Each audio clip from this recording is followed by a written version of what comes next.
Hi hello ನಮಸ್ಕಾರ. ನಾನು ನಿಮ್ಮ ಮಹೇಶ್. ಇದು ಸ್ಪರ್ಧಾಯುಗ ಯೂಟ್ಯೂಬ್ ಚಾನಲ್ಲು. ನಿಮಗೆ ಈ ಚಾನಲ್ಗೆ ಎಲ್ರಿಗೂ ತುಂಬು ಹೃದಯದ ಸ್ವಾಗತವನ್ನು ಕೋರ್ತಾ, ನಾನು ನಿಮಗೆ ಈ ಚಾನಲ್ ಇಷ್ಟ ಆದರೆ ನಮ್ಮ ಚಾನಲನ್ನು ಸಬ್ಸ್ಕ್ರೈಬ್ ಮಾಡಿ. ಈ ಚಾನಲಲ್ಲಿ ಬರ್ತಕ್ಕಂಥ ವಿಚಾರಗಳು ನಿಮ್ಮ ಸ್ಪರ್ಧಾತ್ಮಕ ಪರೀಕ್ಷೆಗಳಿಗೆ ಉಪಯುಕ್ತ ಅನಿಸಿದ್ರೆ ನಿಮ್ಮ ಸ್ನೇಹಿತರಿಗೆ ಹೇಳಿ, ಈ ಚಾನಲನ್ನು ಸಬ್ಸ್ಕ್ರೈಬ್ ಮಾಡ್ಕೊಳ್ಳೋದಕ್ಕೆ ತಿಳಿಸಿ. ನೋಟಿಫಿಕೇಷನ್ ಆಗೋದ್ರೊಂದಿಗೆ ಮಾಹಿತಿಗಳನ್ನು ಹೆಚ್ಚು ಪಡಿತಾ ಹೋಗಿ. ನಿಮಗೆ ಈ ಚಾನಲಲ್ಲಿ ಬರ್ತಕ್ಕಂಥ ಎಲ್ಲ ವಿಚಾರಗಳು ಸ್ಪರ್ಧಾತ್ಮಕ ಪರೀಕ್ಷೆಗಳಿಗೆ ಪೂರಕವಾಗುವ ನಂಬಿಕೆಯೊಂದಿಗೆ ನೀವು ಈ ಚಾನಲನ್ನು ಲೈಕ್ ಮಾಡಿ, ಶೇರ್ ಮಾಡಿ, ಕಮೆಂಟ್ ಮಾಡಿ.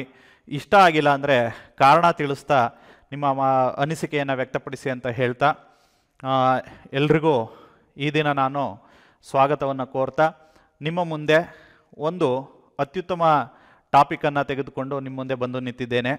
ಅದು ಯಾವುದಪ್ಪ ಅಂದರೆ, ಹಿಂದಿನ ತರಗತಿಯಲ್ಲಿ ಭಾರತ ಸಂವಿಧಾನದಲ್ಲಿ ಇರತಕ್ಕಂಥ ಪ್ರಮುಖ ವಿಧಿಗಳ ಬಗ್ಗೆ ಕ್ಲಾಸನ್ನು ಮಾಡಿದ್ದೆ, ವಿಡಿಯೋನ ಮಾಡಿದ್ದೆ.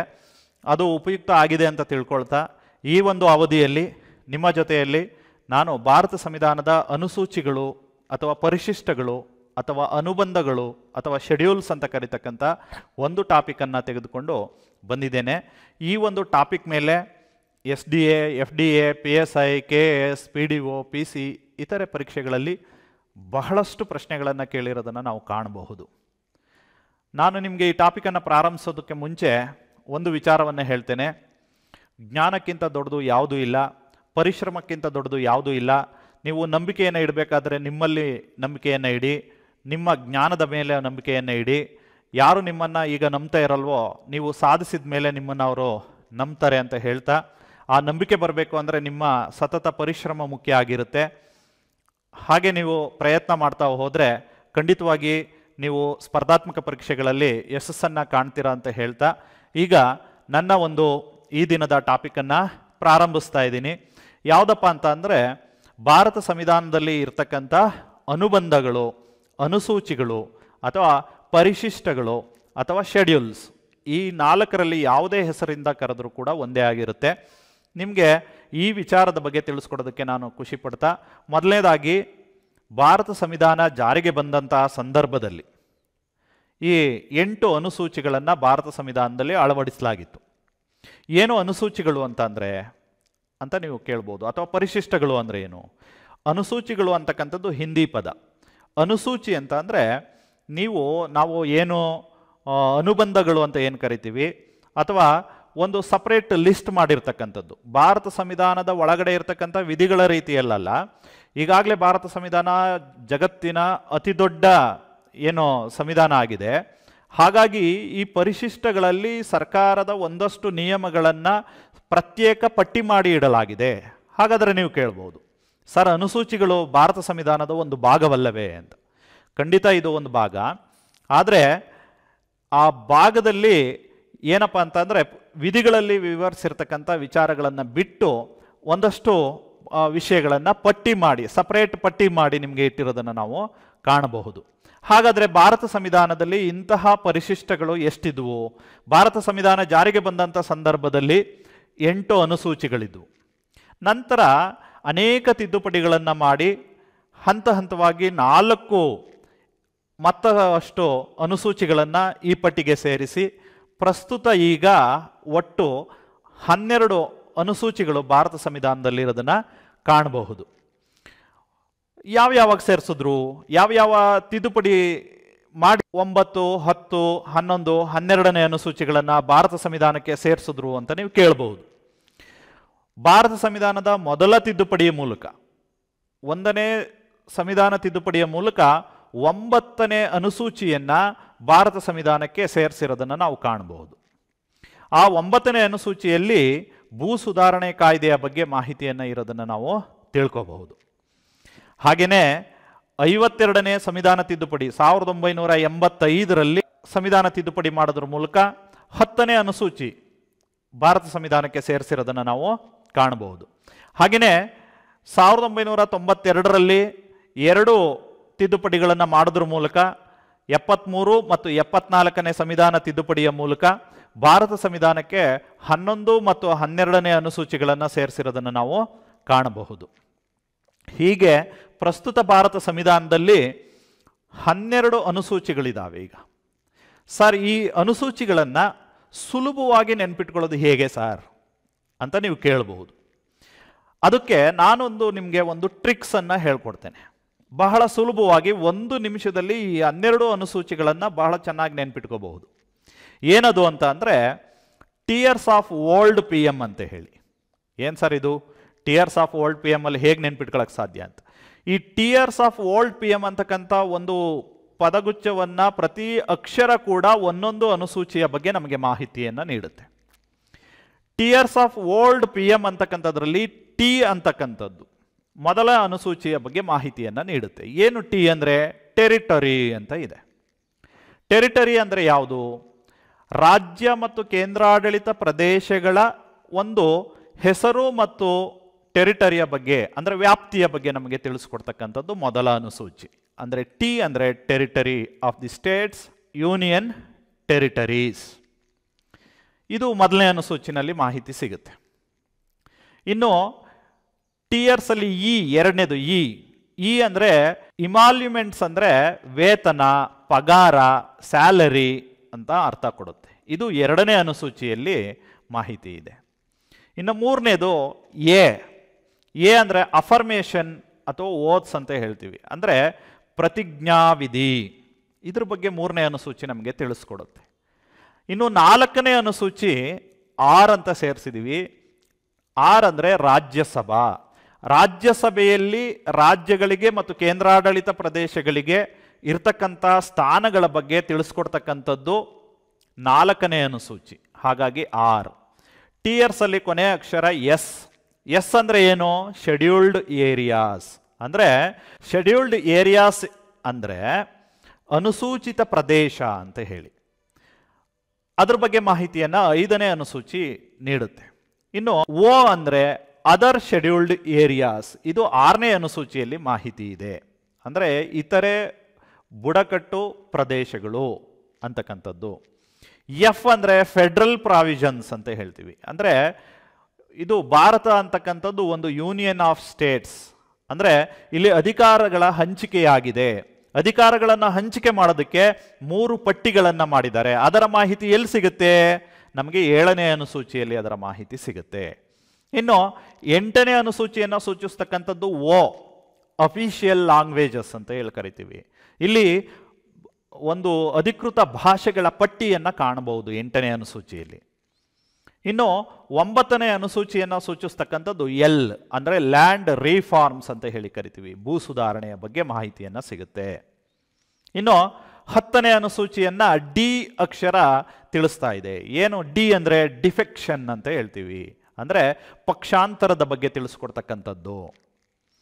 11ನೇ ಅನುಸೂಚಿಯನ್ನ ಪಿ ಅಕ್ಷರ ಸೂಚಿಸ್ತಾ ಇದೆ. ಪಿ ಅಂದ್ರೆ ಏನು? ಪಂಚಾಯತ್ಸ್. 11ನೇ ಅನುಸೂಚಿಯಲ್ಲಿ ಪಂಚಾಯತ್ಗಳ ಬಗ್ಗೆ ಮಾಹಿತಿಯನ್ನ ಸೇರಿಸಲಾಗಿದೆ. ಇನ್ನು 12ನೇ ಅನುಸೂಚಿಯನ್ನು ಸೂಚಿಸ್ತಾ ಇರತಕ್ಕಂಥದ್ದು ಎಂ ಎಂಬ ಅಕ್ಷರ. ಎಂ ಅಂದ್ರೆ ಏನು? ಮುನ್ಸಿಪಾಲಿಟೀಸ್. ಈ ಮುನ್ಸಿಪಾಲಿಟೀಸ್ ಬಗ್ಗೆ ಮಾಹಿತಿಯನ್ನು ನೀಡ್ತಕ್ಕಂಥದ್ದು 12ನೇ ಅನುಸೂಚಿ ಮತ್ತು ಎಂ ಅನ್ನೋ ಅಕ್ಷರ ಅದನ್ನು ಸೂಚಿಸ್ತಿದೆ. ಹಾಗಾಗಿ ಈ 12 ಭಾರತ ಸಂವಿಧಾನದಲ್ಲಿರ್ತಕ್ಕಂಥ 12 ಅನುಸೂಚಿಗಳನ್ನು ನೀವು ನೆನ್ಪಿಟ್ಕೊಳ್ಳೋದಕ್ಕೆ tears of old P M ಅಂತಕ್ಕಂಥ ಒಂದು ಸೂತ್ರವನ್ನು ನೆನ್ಪಿಟ್ಕೊಂಡ್ರೆ ಸಾಕು. ಪ್ರತಿ ಅಕ್ಷರ ಒಂದೊಂದನ್ನು ತಿಳಿಸುತ್ತೆ. T territory, E emoluments, A affirmation, R Rajya Sabha, S scheduled areas, O other scheduled areas, F federal provisions, O official languages, L land reforms, D defection, P panchayats, M municipalities. ಹೀಗೆ ನೀವು ನೆನ್ಪಿಟ್ಕೊಳ್ಳೋದು ಸುಲಭ ಆಗುತ್ತೆ. ಈಗ ಒಂದೊಂದೇ ಅನುಸೂಚಿಯ ಬಗ್ಗೆ ಮಾಹಿತಿಯನ್ನು ತಿಳಿತಾ ಹೋಗೋಣ. ಭಾರತ ಸಂವಿಧಾನದ ಮೊದಲ ಅನುಸೂಚಿ ಯಾವುದ್ರ ಬಗ್ಗೆ ಹೇಳುತ್ತೆ ಅಂತ ನೋಡೋದಾದ್ರೆ ಅಲ್ಲಿ 2 ಅಂಶಗಳು ಬಹಳ ಮುಖ್ಯ ಆಗುತ್ತೆ. ಒಂದು ರಾಜ್ಯಗಳ ಹೆಸರು ಮತ್ತು ವ್ಯಾಪ್ತಿ. ಭಾರತ ದೇಶದಲ್ಲಿ ಇರ್ತಕ್ಕಂಥ ರಾಜ್ಯಗಳ ಸಂಖ್ಯೆ ಎಷ್ಟು, ಯಾವ್ಯಾವ ರಾಜ್ಯಗಳು, ಅವುಗಳ ಹೆಸರೇನು, ಅದರ ವ್ಯಾಪ್ತಿ ಏನು, name of the states and their territory ಅಂತಕ್ಕಂಥದ್ದನ್ನ ಮೊದಲನೇ ಶೆಡ್ಯೂಲ್ನಲ್ಲಿ ಇರ್ತಕ್ಕಂಥ ಅಂಶ ತಿಳಿಸ್ಕೊಡುತ್ತೆ. ಅದರಲ್ಲಿ ಇನ್ನೊಂದು ಅಂಶ ಇದೆ ಬಹಳ ಮುಖ್ಯವಾಗಿ, ಯೂನಿಯನ್ ಟೆರಿಟರೀಸ್ದು ನೇಮ್ಸ್ ಆ್ಯಂಡ್ ಎಕ್ಸ್ಟೆಂಟ್. ಅಂದರೆ ಆ ಕೇಂದ್ರಾಡಳಿತ ಪ್ರದೇಶಗಳ ಹೆಸರು ಮತ್ತು ವ್ಯಾಪ್ತಿಯನ್ನು ಇದು ನಮಗೆ ತಿಳಿಸ್ಕೊಡುತ್ತೆ. ನಿಮಗೆ ಮೊದಲನೇ ಅನುಸೂಚಿಯ ಬಗ್ಗೆ ವಿಸ್ತೃತವಾದಂಥ ಒಂದು ಮಾಹಿತಿಯನ್ನು ನಾನೀಗ ಕೊಡೋದಕ್ಕೆ ಬಯಸ್ತೇನೆ. ಭಾರತ ಸ್ವತಂತ್ರವಾದಂಥ ಸಂದರ್ಭದಲ್ಲಿ 1947ರಲ್ಲಿ ಭಾರತ ಸ್ವತಂತ್ರ ಕಾಯ್ದೆಯನ್ನು ಜಾರಿಗೆ ತಂದಾಗ ಆ ಸ್ವತಂತ್ರ ಕಾಯ್ದೆ ಏನಪ್ಪ ತಿಳಿಸ್ತು ಅಂತಂದರೆ, 2 ಸ್ವತಂತ್ರ ರಾಷ್ಟ್ರಗಳಾಗಿ ಈ ಭಾರತವನ್ನು ವಿಭಾಗಿಸುವಂತಹ ಮಾಹಿತಿಯನ್ನು ಅದು ಒಳಗೊಂಡಿತ್ತು. ಭಾರತ ಮತ್ತು ಪಾಕಿಸ್ತಾನ ಅಂತಕ್ಕಂತಹ 2 ಸ್ವತಂತ್ರ ರಾಷ್ಟ್ರಗಳಾಗಿ ಇದು ವಿಭಾಗ ಮಾಡುತ್ತೆ. ಆ ಸಂದರ್ಭದಲ್ಲಿ ಭಾರತವನ್ನು ಆಳುತ್ತಿದ್ದಂಥ ರಾಜರ ಮನೆತನಗಳಲ್ಲಿ, ಅಂದರೆ ಸುಮಾರು 552 ರಾಜಮನೆತನಗಳು ಈ ದೇಶವನ್ನು ಆ ಸಂದರ್ಭದಲ್ಲಿ ಆಳ್ತಾ ಇದ್ವು. ಈ 552 ರಾಜಮನೆತನಗಳಿಗೆ ಈ ಕಾಯ್ದೆ 3 ಆಯ್ಕೆಗಳನ್ನು ನೀಡಿತು. ಯಾವ 3 ಆಯ್ಕೆಗಳು? Joining India, joining Pakistan, remaining independent. ಅಂದರೆ ಭಾರತವನ್ನು ಸೇರತಕ್ಕಂಥದ್ದು, ಅಥವಾ ಪಾಕಿಸ್ತಾನವನ್ನು ಸೇರ್ತಕ್ಕಂಥದ್ದು, ಅಥವಾ ಸ್ವತಂತ್ರವಾಗಿ ಉಳಿತಕ್ಕಂಥದ್ದು. ಈ 3 ಆಯ್ಕೆಗಳನ್ನು ಈ 552 ರಾಜ ಸಂಸ್ಥಾನಗಳಿಗೆ ಈ 1947ರ ಭಾರತ ಸ್ವತಂತ್ರ ಕಾಯ್ದೆ ನೀಡಿತ್ತು. 552 ರಾಜ ಸಂಸ್ಥಾನಗಳಲ್ಲಿ 549 ರಾಜ ಸಂಸ್ಥಾನಗಳು ಭಾರತವನ್ನು ಸೇರಿಕೊಂಡವು. ಉಳಿದ 3 ಸಂಸ್ಥಾನಗಳು ಸ್ವತಂತ್ರವಾಗಿ ಉಳಿಯೋದಕ್ಕೆ ಪ್ರಯತ್ನ ಮಾಡಿದ್ವು. ಯಾವ್ಯಾವುದು ಆ 3 ಸಂಸ್ಥಾನಗಳು ಅಂತಂದರೆ, ನಿಮಗೆ ಈ ಒಂದು ಸ್ಕ್ರೀನ್ ಮೇಲೆ ತೋರಿಸ್ತಾ ಇದ್ದೀನಿ. ಆ ಕಡೆ ಭಾರತದ ಮ್ಯಾಪಲ್ಲಿ ನೋಡಿ, 3 ಬಣ್ಣಗಳ ಒಂದು ರಾಜ್ಯಗಳು. ಮುಖ್ಯವಾಗಿ ಅತ್ಯಂತ ಭಾರತದ ಭೂಪಟದಲ್ಲಿ ಮೇಲ್ಗಡೆ ಕೆಂಪು ಬಣ್ಣದಲ್ಲಿ ಇರತಕ್ಕಂತಹ ಕಾಶ್ಮೀರ ಪ್ರತ್ಯೇಕವಾಗಿ ಉಳಿಯೋದಕ್ಕೆ ಬಯಸುತ್ತೆ. ಹಾಗೆಯೇ ಭಾರತದ ದಕ್ಷಿಣ ಭಾಗದಲ್ಲಿ ಇರತಕ್ಕಂತಹ ಹಳದಿ ಬಣ್ಣದಲ್ಲಿ ಗುರುತಿಸಿರ್ತಕ್ಕಂತಹ ಹೈದರಾಬಾದ್ ಕೂಡ ಒಂದು ಪ್ರತ್ಯೇಕವಾಗಿ ಇರೋದಕ್ಕೆ ಬಯಸುತ್ತೆ. ಹಾಗೆಯೇ ಈ ಕಡೆ ಪಶ್ಚಿಮ ಭಾಗದಲ್ಲಿ ಇರತಕ್ಕಂಥ ಗುಜರಾತ್ನಲ್ಲಿ ಒಂದು ಹಸಿರು ಬಣ್ಣದಲ್ಲಿ ನಾವು ಸೂಚಿಸಿರ್ತಕ್ಕಂಥ ಒಂದು ರಾಜ್ಯ ಜುನಾಗಢ್ ಕೂಡ ಪ್ರತ್ಯೇಕವಾಗಿ ಉಳಿಯೋದಕ್ಕೆ ಬಯಸುತ್ತೆ. 552 ರಾಜ ಸಂಸ್ಥಾನಗಳಲ್ಲಿ ಈ 3 ರಾಜ್ಯಗಳು ಮಾತ್ರ ಪ್ರತ್ಯೇಕವಾಗಿ ಉಳಿಯೋದಕ್ಕೆ ಬಯಸಿದವು. ಆಗ ಭಾರತದ ಉಪಪ್ರಧಾನಿಗಳಾಗಿದ್ದಂತಹ, ದೇಶದ ಗೃಹ ಸಚಿವರಾಗಿದ್ದಂತಹ ಸರ್ದಾರ್ ವಲ್ಲಭಭಾಯಿ ಪಟೇಲ್ರವರು ಒಂದು ತಮ್ಮದೇ ಆದಂಥ ಯೋಜನೆಯನ್ನು ತಯಾರಿಸಿಕೊಂಡು ಈ 3 ರಾಜ್ಯಗಳನ್ನು ಭಾರತದ ಒಕ್ಕೂಟದಲ್ಲಿ ಸೇರಿಸುವಂಥ ಪ್ರಯತ್ನವನ್ನು ಮಾಡ್ತಾರೆ. ಮೊದಲನೇದಾಗಿ ಹೈದರಾಬಾದನ್ನು ಸೇನಾ ಕಾರ್ಯಾಚರಣೆಯ ಮೂಲಕ ಭಾರತದ ಒಕ್ಕೂಟಕ್ಕೆ ಅವರು ಸೇರಿಸ್ಕೊಳ್ತಾರೆ. ನಂತರ ಜುನಾಗಢನ್ನು ಮತದಾನ ಮಾಡೋದ್ರ ಮೂಲಕ, ಅಂದರೆ ರೆಫರೆಂಡಮ್ ಮೂಲಕ ಜುನಾಗಢನ್ನು ಭಾರತದ ಒಕ್ಕೂಟದಲ್ಲಿ ಸೇರಿಸ್ಕೊಳ್ತಾರೆ. ಹಾಗೆಯೇ ಕಾಶ್ಮೀರವನ್ನು ಇನ್ಸ್ಟ್ರೂಮೆಂಟ್ ಅಕ್ಸಿಷನ್ ಮೂಲಕ ಭಾರತದ ಒಕ್ಕೂಟಕ್ಕೆ ಸೇರಿಸಿದ್ದನ್ನು ನಾವು ಕಾಣಬಹುದಾಗಿದೆ. ಹೀಗೆ 552 ರಾಜ ಸಂಸ್ಥಾನಗಳು ಭಾರತದ ಒಕ್ಕೂಟದಕ್ಕೆ ಸೇರಿಸೋದಕ್ಕೆ ಸರ್ದಾರ್ ಪಟೇಲರು ಬಹಳ ಮುಖ್ಯವಾದ ಪಾತ್ರವನ್ನು ಮಾಡಿದ್ರು. ಇನ್ನು ನಾನು ನಿಮಗೆ ಬಹಳ ಮುಖ್ಯವಾಗಿ ಇನ್ನೊಂದು ಅಂಶವನ್ನು ಹೇಳಬೇಕು. ಭಾರತ ಸಂವಿಧಾನ ಜಾರಿಗೆ ಬಂದಂಥ ಸಂದರ್ಭದಲ್ಲಿ ಭಾರತದ ರಾಜ್ಯಗಳನ್ನು 1ನೇ ಅನುಸೂಚಿಯ ಪ್ರಕಾರ 4 ವಿಭಾಗಗಳಾಗಿ ವಿಭಾಗಿಸಲಾಗಿತ್ತು. 4 ರೀತಿಯ ರಾಜ್ಯಗಳಾಗಿ ವಿಂಗಡಿಸಲಾಗಿತ್ತು. Part A, part B, part C, part D ಅಂತಕ್ಕಂತಹ 4 ರೀತಿಯ ರಾಜ್ಯಗಳಾಗಿ ವಿಭಾಗಿಸಲಾಗಿತ್ತು. ಏನು 4 ರೀತಿಯ ರಾಜ್ಯಗಳು ಯಾವ್ಯಾವುದು ಅದು ಅನ್ನೋದಾದರೆ, ಪಾರ್ಟ್ ಎನಲ್ಲಿ ಬ್ರಿಟಿಷರ ಆಳ್ವಿಕೆಯಿಂದ ವಶಪಡಿಸಿಕೊಂಡಂತ, ಅಂದರೆ ಬ್ರಿಟಿಷರ ಆಳ್ವಿಕೆಯಿಂದ ಪಡೆದಂಥ ರಾಜ್ಯಗಳನ್ನು ಪಾರ್ಟ್ ಎನಲ್ಲಿ ಸೇರಿಸಲಾಗಿತ್ತು. ಈ ರೀತಿಯ 9 ರಾಜ್ಯಗಳು ಪಾರ್ಟ್ ಎ ಗುಂಪಿನಲ್ಲಿ ಇದ್ದವು. ಪಾರ್ಟ್ ಬಿ ನಲ್ಲಿ ರಾಜರ ಆಳ್ವಿಕೆಯಿಂದ ಪಡೆದಂಥ ರಾಜ್ಯಗಳನ್ನು ಪಾರ್ಟ್ ಬಿ ನಲ್ಲಿ ಸೇರಿಸಲಾಗಿತ್ತು. ಅಲ್ಲೂ ಸಹ 9 ರಾಜ್ಯಗಳಿದ್ದವು. ಇನ್ನು ಪಾರ್ಟ್ ಸಿ ನಲ್ಲಿ ಬ್ರಿಟಿಷ್ ಕಮಿಷನರ್ ಆಳ್ವಿಕೆಯ ಪ್ರದೇಶಗಳು ಇದ್ದವು. ಅಲ್ಲಿ ಸುಮಾರು 10 ರಾಜ್ಯಗಳಿದ್ದವು. ಇನ್ನು ಪಾರ್ಟ್ ಡಿ ನಲ್ಲಿ ಒಂದೇ ಒಂದು ಭಾರತದ ದ್ವೀಪವಾದಂತಹ ಅಂಡಮಾನ್ ನಿಕೋಬಾರ್ ಇತ್ತು. ಹೀಗೆ ನಮಗೆ 1950ರ ಸುಮಾರಿಗೆ ಭಾರತದಲ್ಲಿ 4 ರೀತಿಯ ರಾಜ್ಯಗಳನ್ನು ವಿಂಗಡಣೆ ಮಾಡಲಾಗಿತ್ತು. ಇದು ನಿಮಗೆ ಚೆನ್ನಾಗಿ ಗೊತ್ತಿರಬೇಕು.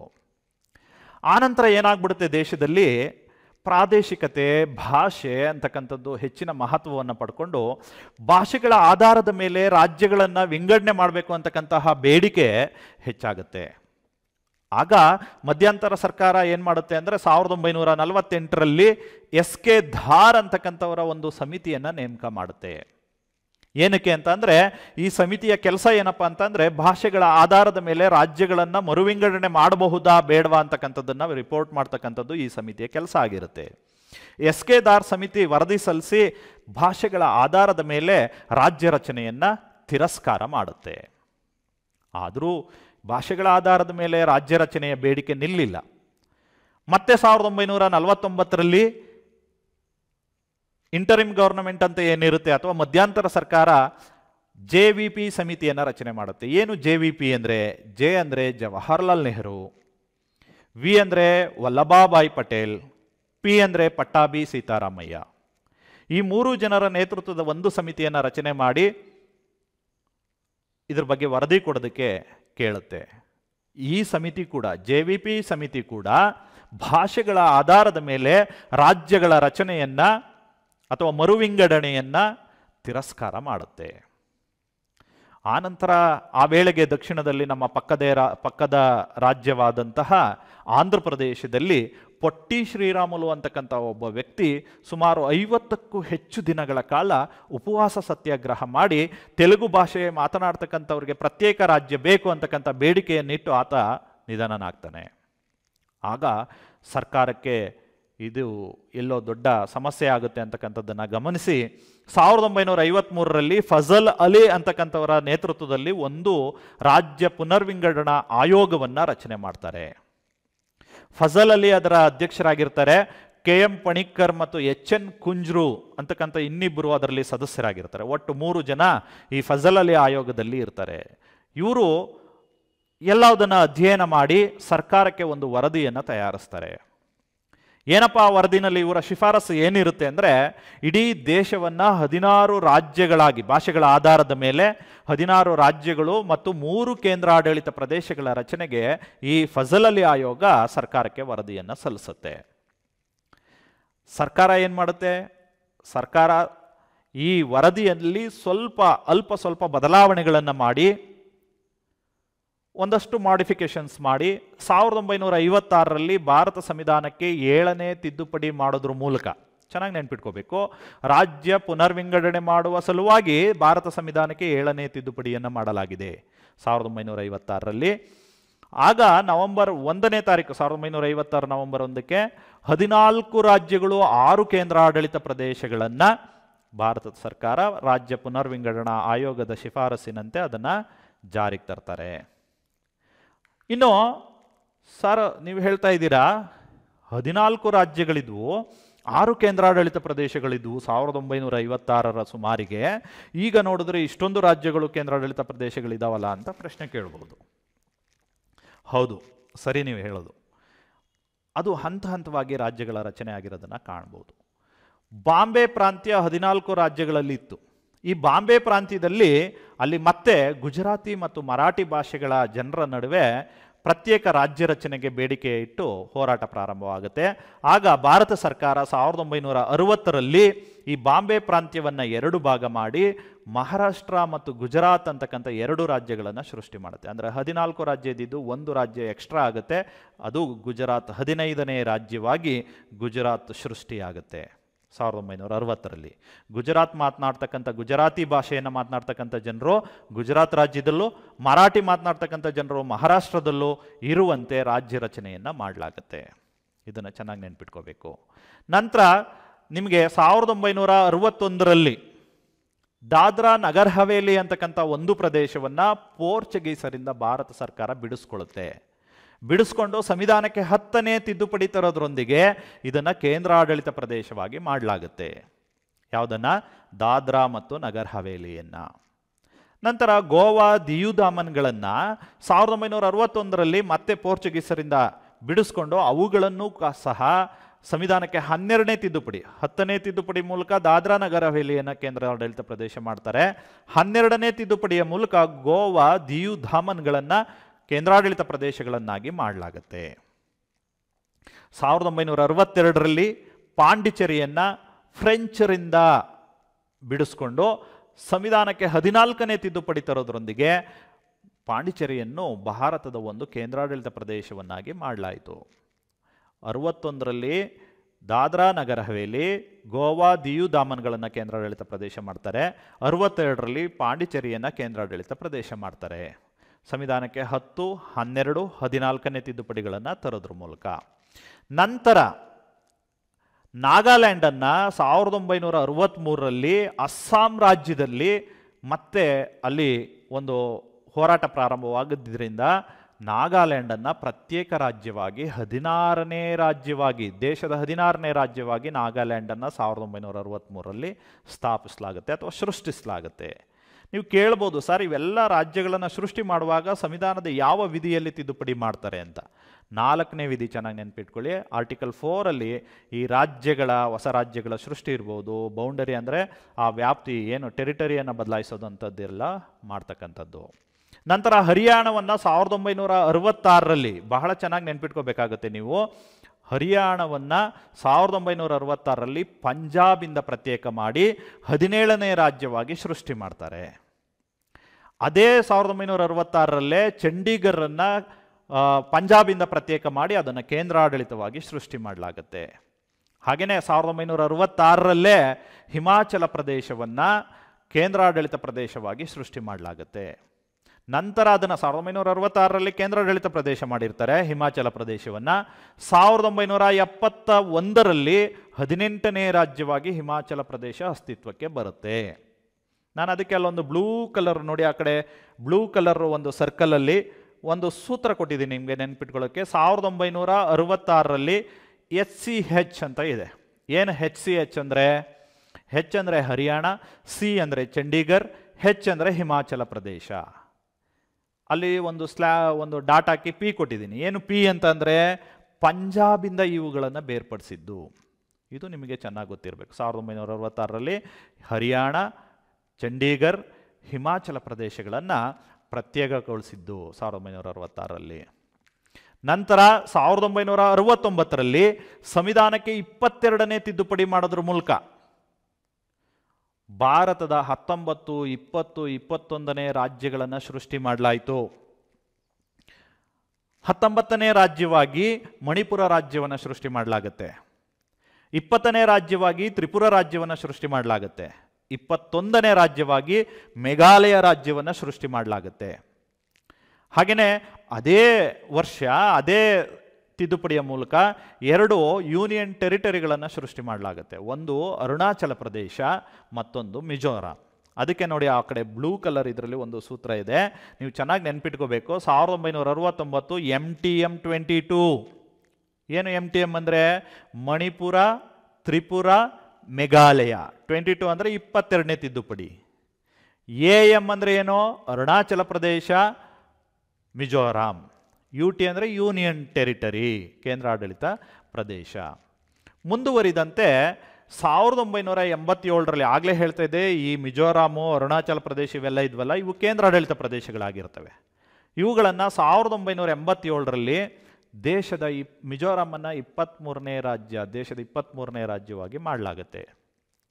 ಅರುಣಾಚಲ ಪ್ರದೇಶವನ್ನು 24ನೇ ರಾಜ್ಯವಾಗಿ ಮಾಡಲಾಗುತ್ತೆ. ಗೋವಾವನ್ನು 25ನೇ ರಾಜ್ಯವಾಗಿ ಸೃಷ್ಟಿಸಲಾಗುತ್ತೆ. ಅಲ್ಲಿ MAG ಅಂತ ಹೇಳಿ ಅಲ್ಲೊಂದು ಸೂತ್ರ ಹಾಕಿದ್ದೀನಿ ನೋಡಿ. M ಅಂದರೆ ಮಿಜೋರಾಂ, A ಅಂದರೆ ಅರುಣಾಚಲ ಪ್ರದೇಶ, G ಅಂದರೆ ಗೋವಾ. ಇತ್ತೀಚೆಗೆ ಈ ಭಾಗದ ಮೇಲೆ ಒಂದು ಪ್ರಶ್ನೆ ಬಂದಿತ್ತು. ಇತ್ತೀಚೆಗೆ ಮಾರ್ಚಲ್ಲಿ ನಡೆದಂಥ PSI ಪರೀಕ್ಷೆಯಲ್ಲಿ ಮಾರ್ಚ್ 8ನೇ ತಾರೀಕು 2020 ಮಾರ್ಚ್ 8ನೇ ತಾರೀಕು PSI ಪರೀಕ್ಷೆ ನಡೀತು. ಅದರಲ್ಲೊಂದು ಪ್ರಶ್ನೆ ಬಂದಿತ್ತು, ಗೋವಾ ರಾಜ್ಯ ರಚನೆಯಾದ ವರ್ಷ. ಗೋವಾ ರಾಜ್ಯ ರಚನೆಯಾದ ವರ್ಷ 1987ರಲ್ಲಿ. ಅದು ಕೇಂದ್ರಾಡಳಿತ ಪ್ರದೇಶ ಆಗಿರುತ್ತೆ ಮುಂಚೆ. ನಂತರ 2000ನೇ ಇಸ್ವಿನಲ್ಲಿ ವಾಜಪೇಯಿ ಅವರು ಪ್ರಧಾನಿಯಾಗಿದ್ದಂಥ ಸಂದರ್ಭದಲ್ಲಿ ಹೊಸದಾಗಿ 3 ರಾಜ್ಯಗಳನ್ನು ಸೃಷ್ಟಿಸಲಾಗುತ್ತೆ. ಯಾವ 3 ಅಂತಂದರೆ ಛತ್ತೀಸ್ಗಢ, ಉತ್ತರಾಖಂಡ್, ಜಾರ್ಖಂಡ್ ರಾಜ್ಯಗಳನ್ನು ಸೃಷ್ಟಿ ಮಾಡಲಾಗುತ್ತೆ. ಈ 3 ರಾಜ್ಯಗಳನ್ನು ಯಾವ್ಯಾವ ರಾಜ್ಯಗಳಿಂದ ಬೇರ್ಪಡಿಸಿದ್ರು ಅಂತ ನೋಡೋದಾದರೆ, ಛತ್ತೀಸ್ಗಢವನ್ನು ಮಧ್ಯಪ್ರದೇಶದಿಂದ ಬೇರ್ಪಡಿಸ್ತಾರೆ. ಮಧ್ಯಪ್ರದೇಶದಿಂದ ಬೇರ್ಪಡಿಸಿ 26ನೇ ರಾಜ್ಯವಾಗಿ ದೇಶದಲ್ಲಿ ಸೇರ್ಪಡೆ ಮಾಡ್ತಾರೆ. ಉತ್ತರಾಖಂಡನ್ನು ಉತ್ತರ ಪ್ರದೇಶ ರಾಜ್ಯದಿಂದ ಬೇರ್ಪಡಿಸಿ 27ನೇ ರಾಜ್ಯವಾಗಿ ಸೇರ್ಪಡೆ ಮಾಡ್ತಾರೆ. ಹಾಗೆಯೇ ಜಾರ್ಖಂಡ್ ರಾಜ್ಯವನ್ನು ಬಿಹಾರದಿಂದ ಪ್ರತ್ಯೇಕ ಮಾಡಿ 28ನೇ ರಾಜ್ಯವಾಗಿ ದೇಶದ 28ನೇ ರಾಜ್ಯವನ್ನು ಸೃಷ್ಟಿ ಮಾಡ್ತಾರೆ. ಇದು ನಿಮಗೆ ಚೆನ್ನಾಗಿ ಗೊತ್ತಿರಬೇಕು. ನೋಡಿ, ಆ ಕಡೆ ನಾನು ರೆಡ್ ಕಲರಲ್ಲಿ ಒಂದು ಸೂತ್ರಗಳನ್ನು ಕೊಟ್ಟಿದ್ದೀನಿ. ಏನಪ್ಪ ಅಂತಂದರೆ MC26. ಏನು MC26 ಅಂದರೆ ಮಧ್ಯಪ್ರದೇಶದಿಂದ ಛತ್ತೀಸ್ಗಢವನ್ನು ದೇಶದ 26ನೇ ರಾಜ್ಯ ಮಾಡಿದ್ದು. UU27 ಅಂತ ಇದೆ ನೋಡಿ, ಎರಡನೇದು. ಅದೇನೋ ಉತ್ತರ ಪ್ರದೇಶದಿಂದ ಉತ್ತರಾಖಂಡವನ್ನು ಬೇರ್ಪಡಿಸಿ 27ನೇ ರಾಜ್ಯವನ್ನು ಸೃಷ್ಟಿ ಮಾಡಿದ್ದು. ಹಾಗೆಯೇ ಅಲ್ಲಿ BJ28 ಅಂತ ಇದೆ. BJ28 ಅಂದರೆ ಏನು? ಬಿಹಾರದಿಂದ ಜಾರ್ಖಂಡನ್ನು ಪ್ರತ್ಯೇಕ ಮಾಡಿ 28ನೇ ರಾಜ್ಯವನ್ನಾಗಿ ಮಾಡಿದ್ದು. ಇನ್ನು ಬಹಳ ಮುಖ್ಯವಾಗಿ ಇತ್ತೀಚೆಗೆ ಮತ್ತೊಂದು ರಾಜ್ಯ ಸೃಷ್ಟಿಯಾಗುತ್ತೆ, ಅದು ತೆಲಂಗಾಣ.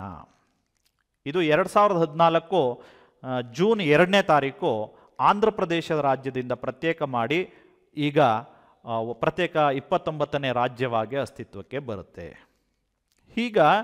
ಹೀಗೆ ಒಟ್ಟು 29 ರಾಜ್ಯಗಳಾಗಿದ್ದಂಥ ಮತ್ತು 7 ಕೇಂದ್ರಾಡಳಿತ ಪ್ರದೇಶಗಳು ಇರ್ತವೆ. ಇತ್ತೀಚೆಗೆ ಜಮ್ಮು ಕಾಶ್ಮೀರವನ್ನು ರಾಜ್ಯದ ಸ್ಥಾನಮಾನದಿಂದ ತೆಗೆದು ಅದನ್ನು 2 ಯೂನಿಯನ್ ಟೆರಿಟರೀಸ್ ಆಗಿ, ಅಂದರೆ ಕೇಂದ್ರಾಡಳಿತ ಪ್ರದೇಶಗಳಾಗಿ 2019ರಲ್ಲಿ ಅದನ್ನು ಬದಲಾಯಿಸ್ತಾರೆ. ಅಂದರೆ ರಾಜ್ಯಗಳ ಸಂಖ್ಯೆ 29ರಿಂದ ಜಮ್ಮು ಕಾಶ್ಮೀರ ಹೋಗಿದ್ರಿಂದ 28 ರಾಜ್ಯಗಳಾಯಿತು. ದೇಶದಲ್ಲಿ ಇವತ್ತು ಇರತಕ್ಕಂಥ ಒಟ್ಟು ರಾಜ್ಯಗಳ ಸಂಖ್ಯೆ ಎಷ್ಟು? 28. ಜಮ್ಮು ಕಾಶ್ಮೀರವನ್ನು ಈಗ 2 ಕೇಂದ್ರಾಡಳಿತ ಪ್ರದೇಶ ಮಾಡಿದ್ದಾರೆ. 7 ಕೇಂದ್ರಾಡಳಿತ ಪ್ರದೇಶಗಳಿದ್ವು, 2 ಸೇರ್ಕೊಂಡು 9 ಆಯಿತು. ಒಟ್ಟು ಕೇಂದ್ರಾಡಳಿತ ಪ್ರದೇಶಗಳ ಸಂಖ್ಯೆ ಯಾವುದು? ಎಷ್ಟು? 9. ಯಾವ್ಯಾವುದು? ಕಾಶ್ಮೀರ ಮತ್ತು ಲಡಾಖ್ 2 ಎಕ್ಸ್ಟ್ರಾ ಸೇರ್ಕೊಂಡಿದೆ. 9 ಇದ್ದಿದ್ರಲ್ಲಿ ಇತ್ತೀಚೆಗೆ ಮತ್ತೊಂದು ಬದಲಾವಣೆ ಮಾಡಿದ್ರು. ದಿಯು ದಾಮನ್ ಮತ್ತು ನಗರ್ ಹವೇಲಿಗಳನ್ನು ಮರ್ಜ್ ಮಾಡಿದ್ರು, ಅಂದರೆ ಸೇರಿಸಿದ್ರು. ಅವೆರಡೂ ಪ್ರತ್ಯೇಕ ಕೇಂದ್ರಾಡಳಿತ ಪ್ರದೇಶಗಳಿದ್ವು, ಈಗ ಒಟ್ಟಿಗೆ ಅವುಗಳನ್ನು ಸೇರಿಸಿದ್ದಾರೆ. ಸೇರಿಸಿರೋದ್ರಿಂದ ಏನಾಗಿದೆ? ಕೇಂದ್ರಾಡಳಿತ ಪ್ರದೇಶಗಳ ಸಂಖ್ಯೆ 9ರಿಂದ 1 ಕಡಿಮೆಯಾಗಿ ಈಗ ಒಟ್ಟು 8 ಕೇಂದ್ರಾಡಳಿತ ಪ್ರದೇಶಗಳು ಕೊಟ್ಟಿದ್ದೇನೆ. ಒಟ್ಟು ದೇಶದಲ್ಲಿ ಇರ್ತಕ್ಕಂಥ ಈಗ ಪ್ರೆಸೆಂಟ್ಲಿ 28 ರಾಜ್ಯಗಳಿದ್ದಾವೆ, 8 ಕೇಂದ್ರಾಡಳಿತ ಪ್ರದೇಶಗಳಿವೆ. Union territories 8, States 28. ಇದಿಷ್ಟು ಮೊದಲ ಅನುಸೂಚಿಗೆ ಸಂಬಂಧಿಸಿದ ಮಾಹಿತಿಯನ್ನು ಸುದೀರ್ಘವಾಗಿ ನಿಮಗೆ ವಿವರಿಸಿದ್ದೀನಿ. ಇನ್ನು 2ನೇ ಅನುಸೂಚಿ, ಶೆಡ್ಯೂಲ್ ನಂಬರ್ 2, ಯಾವುದ್ರ ಬಗ್ಗೆ ಮಾತಾಡುತ್ತೆ ಅಂತ ಅಂದರೆ, ಇದು ಸಾಂವಿಧಾನಿಕ ಹುದ್ದೆಗಳ ವೇತನ ಮತ್ತು ಸೌಲಭ್ಯಗಳ ಬಗ್ಗೆ ಹೇಳುತ್ತೆ. ಕಾನ್ಸ್ಟಿಟ್ಯೂಷನಲ್ ಪೋಸ್ಟ್ದು ಸ್ಯಾಲರೀಸ್ ಮತ್ತು ಪ್ರಿವಿಲೈಸಸ್ ಬಗ್ಗೆ ಹೇಳುತ್ತೆ. ಏನದು ಅಂತ ಅಂದರೆ, ಬಹಳ ಮುಖ್ಯವಾಗಿ ನಮ್ಮ ದೇಶದಲ್ಲಿರ್ತಕ್ಕಂಥ ಸಾಂವಿಧಾನಿಕ ಹುದ್ದೆಗಳು ಯಾವ್ಯಾವುದು ಅಂತ ನೋಡೋದಾದರೆ, ರಾಷ್ಟ್ರದ ಮುಖ್ಯಸ್ಥರಾಗಿರ್ತಕ್ಕಂಥ ಅಥವಾ ಕೇಂದ್ರ ಕಾರ್ಯಾಂಗದ ಮುಖ್ಯಸ್ಥರಾಗಿರ್ತಕ್ಕಂಥ ಪ್ರೆಸಿಡೆಂಟ್ ಆಫ್ ಇಂಡಿಯಾ, ಭಾರತದ ರಾಷ್ಟ್ರಪತಿಗಳು, ಇವರ ಬಗ್ಗೆ ಈ 2ನೇ ಅನುಸೂಚಿ ತಿಳಿಸುತ್ತೆ. 2ನೇದಾಗಿ ರಾಜ್ಯ ಸರ್ಕಾರದ ಮುಖ್ಯಸ್ಥರಾಗಿರ್ತಕ್ಕಂತಹ ಅಥವಾ ರಾಜ್ಯ ಕಾರ್ಯಾಂಗದ ಮುಖ್ಯಸ್ಥರಾಗಿರ್ತಕ್ಕಂಥ ಗವರ್ನರ್ ಆಫ್ ದಿ ಸ್ಟೇಟ್, ಅವ್ರ ಬಗ್ಗೆ ತಿಳಿಸ್ಕೊಡುತ್ತೆ. ಕೇಂದ್ರ ಸರ್ಕಾರದ ಮುಖ್ಯಸ್ಥರು, ರಾಜ್ಯ ಸರ್ಕಾರದ ಮುಖ್ಯಸ್ಥರು.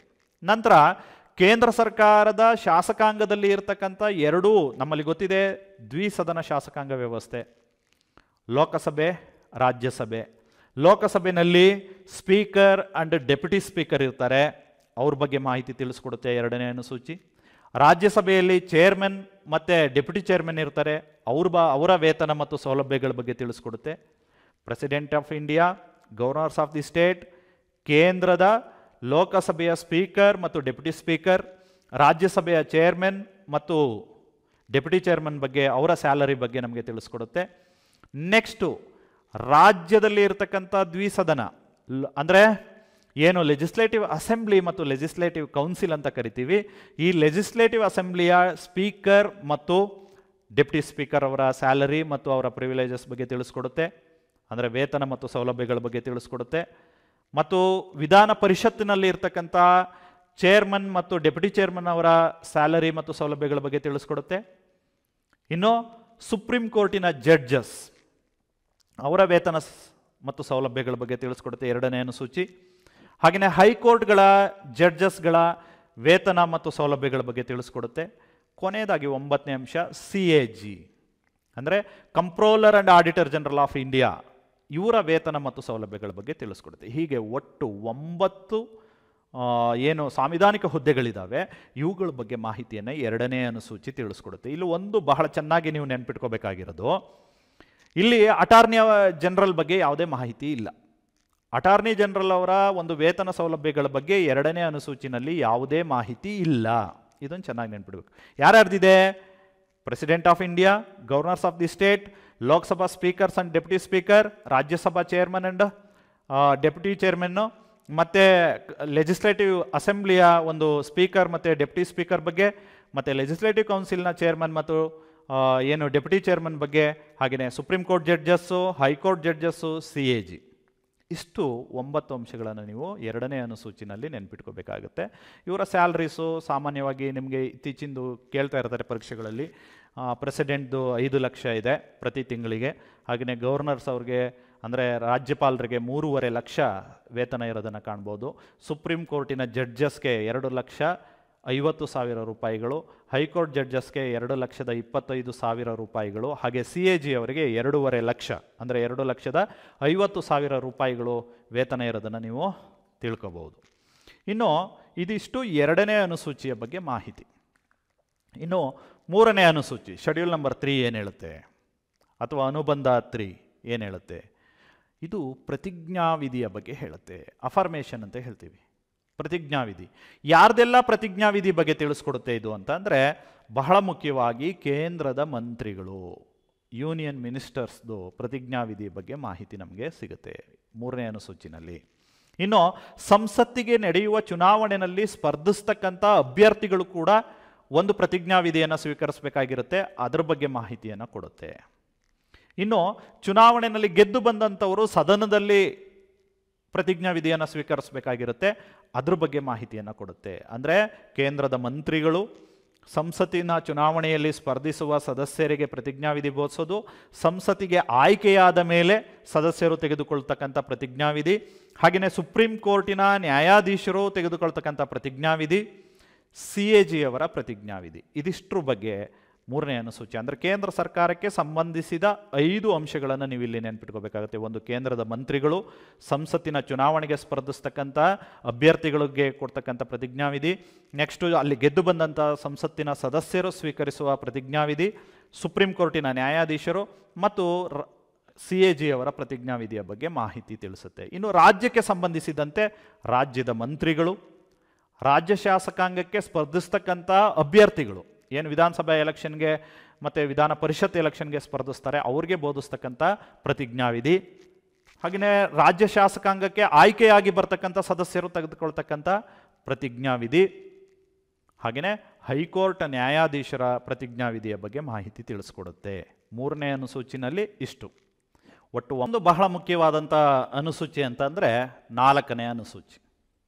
4ನೇ ಅನುಸೂಚಿ ಏನು ಹೇಳುತ್ತೆ ಅಂತಂದರೆ, ಕೇಂದ್ರ ಶಾಸಕಾಂಗದ ಮೇಲ್ಮನೆಯಾಗಿರ್ತಕ್ಕಂಥ ರಾಜ್ಯಸಭೆಯಲ್ಲಿ ರಾಜ್ಯಗಳ ಸ್ಥಾನಗಳ ಹಂಚಿಕೆಯ ಬಗ್ಗೆ ನಮಗೆ ಮಾಹಿತಿಯನ್ನು ತಿಳಿಸ್ಕೊಡುತ್ತೆ. Allocation of seats in Rajya Sabha to the states and union territories, ರಾಜ್ಯಗಳು ಮತ್ತು ಕೇಂದ್ರಾಡಳಿತ ಪ್ರದೇಶಗಳಿಗೆ ರಾಜ್ಯಸಭೆಯಲ್ಲಿ ಯಾವ್ಯಾವ ರಾಜ್ಯಕ್ಕೆ ಎಷ್ಟೆಷ್ಟು ಸ್ಥಾನಗಳು ಅಂತಕ್ಕಂಥ ಮಾಹಿತಿಯನ್ನು ತಿಳಿಸ್ಕೊಡುತ್ತೆ.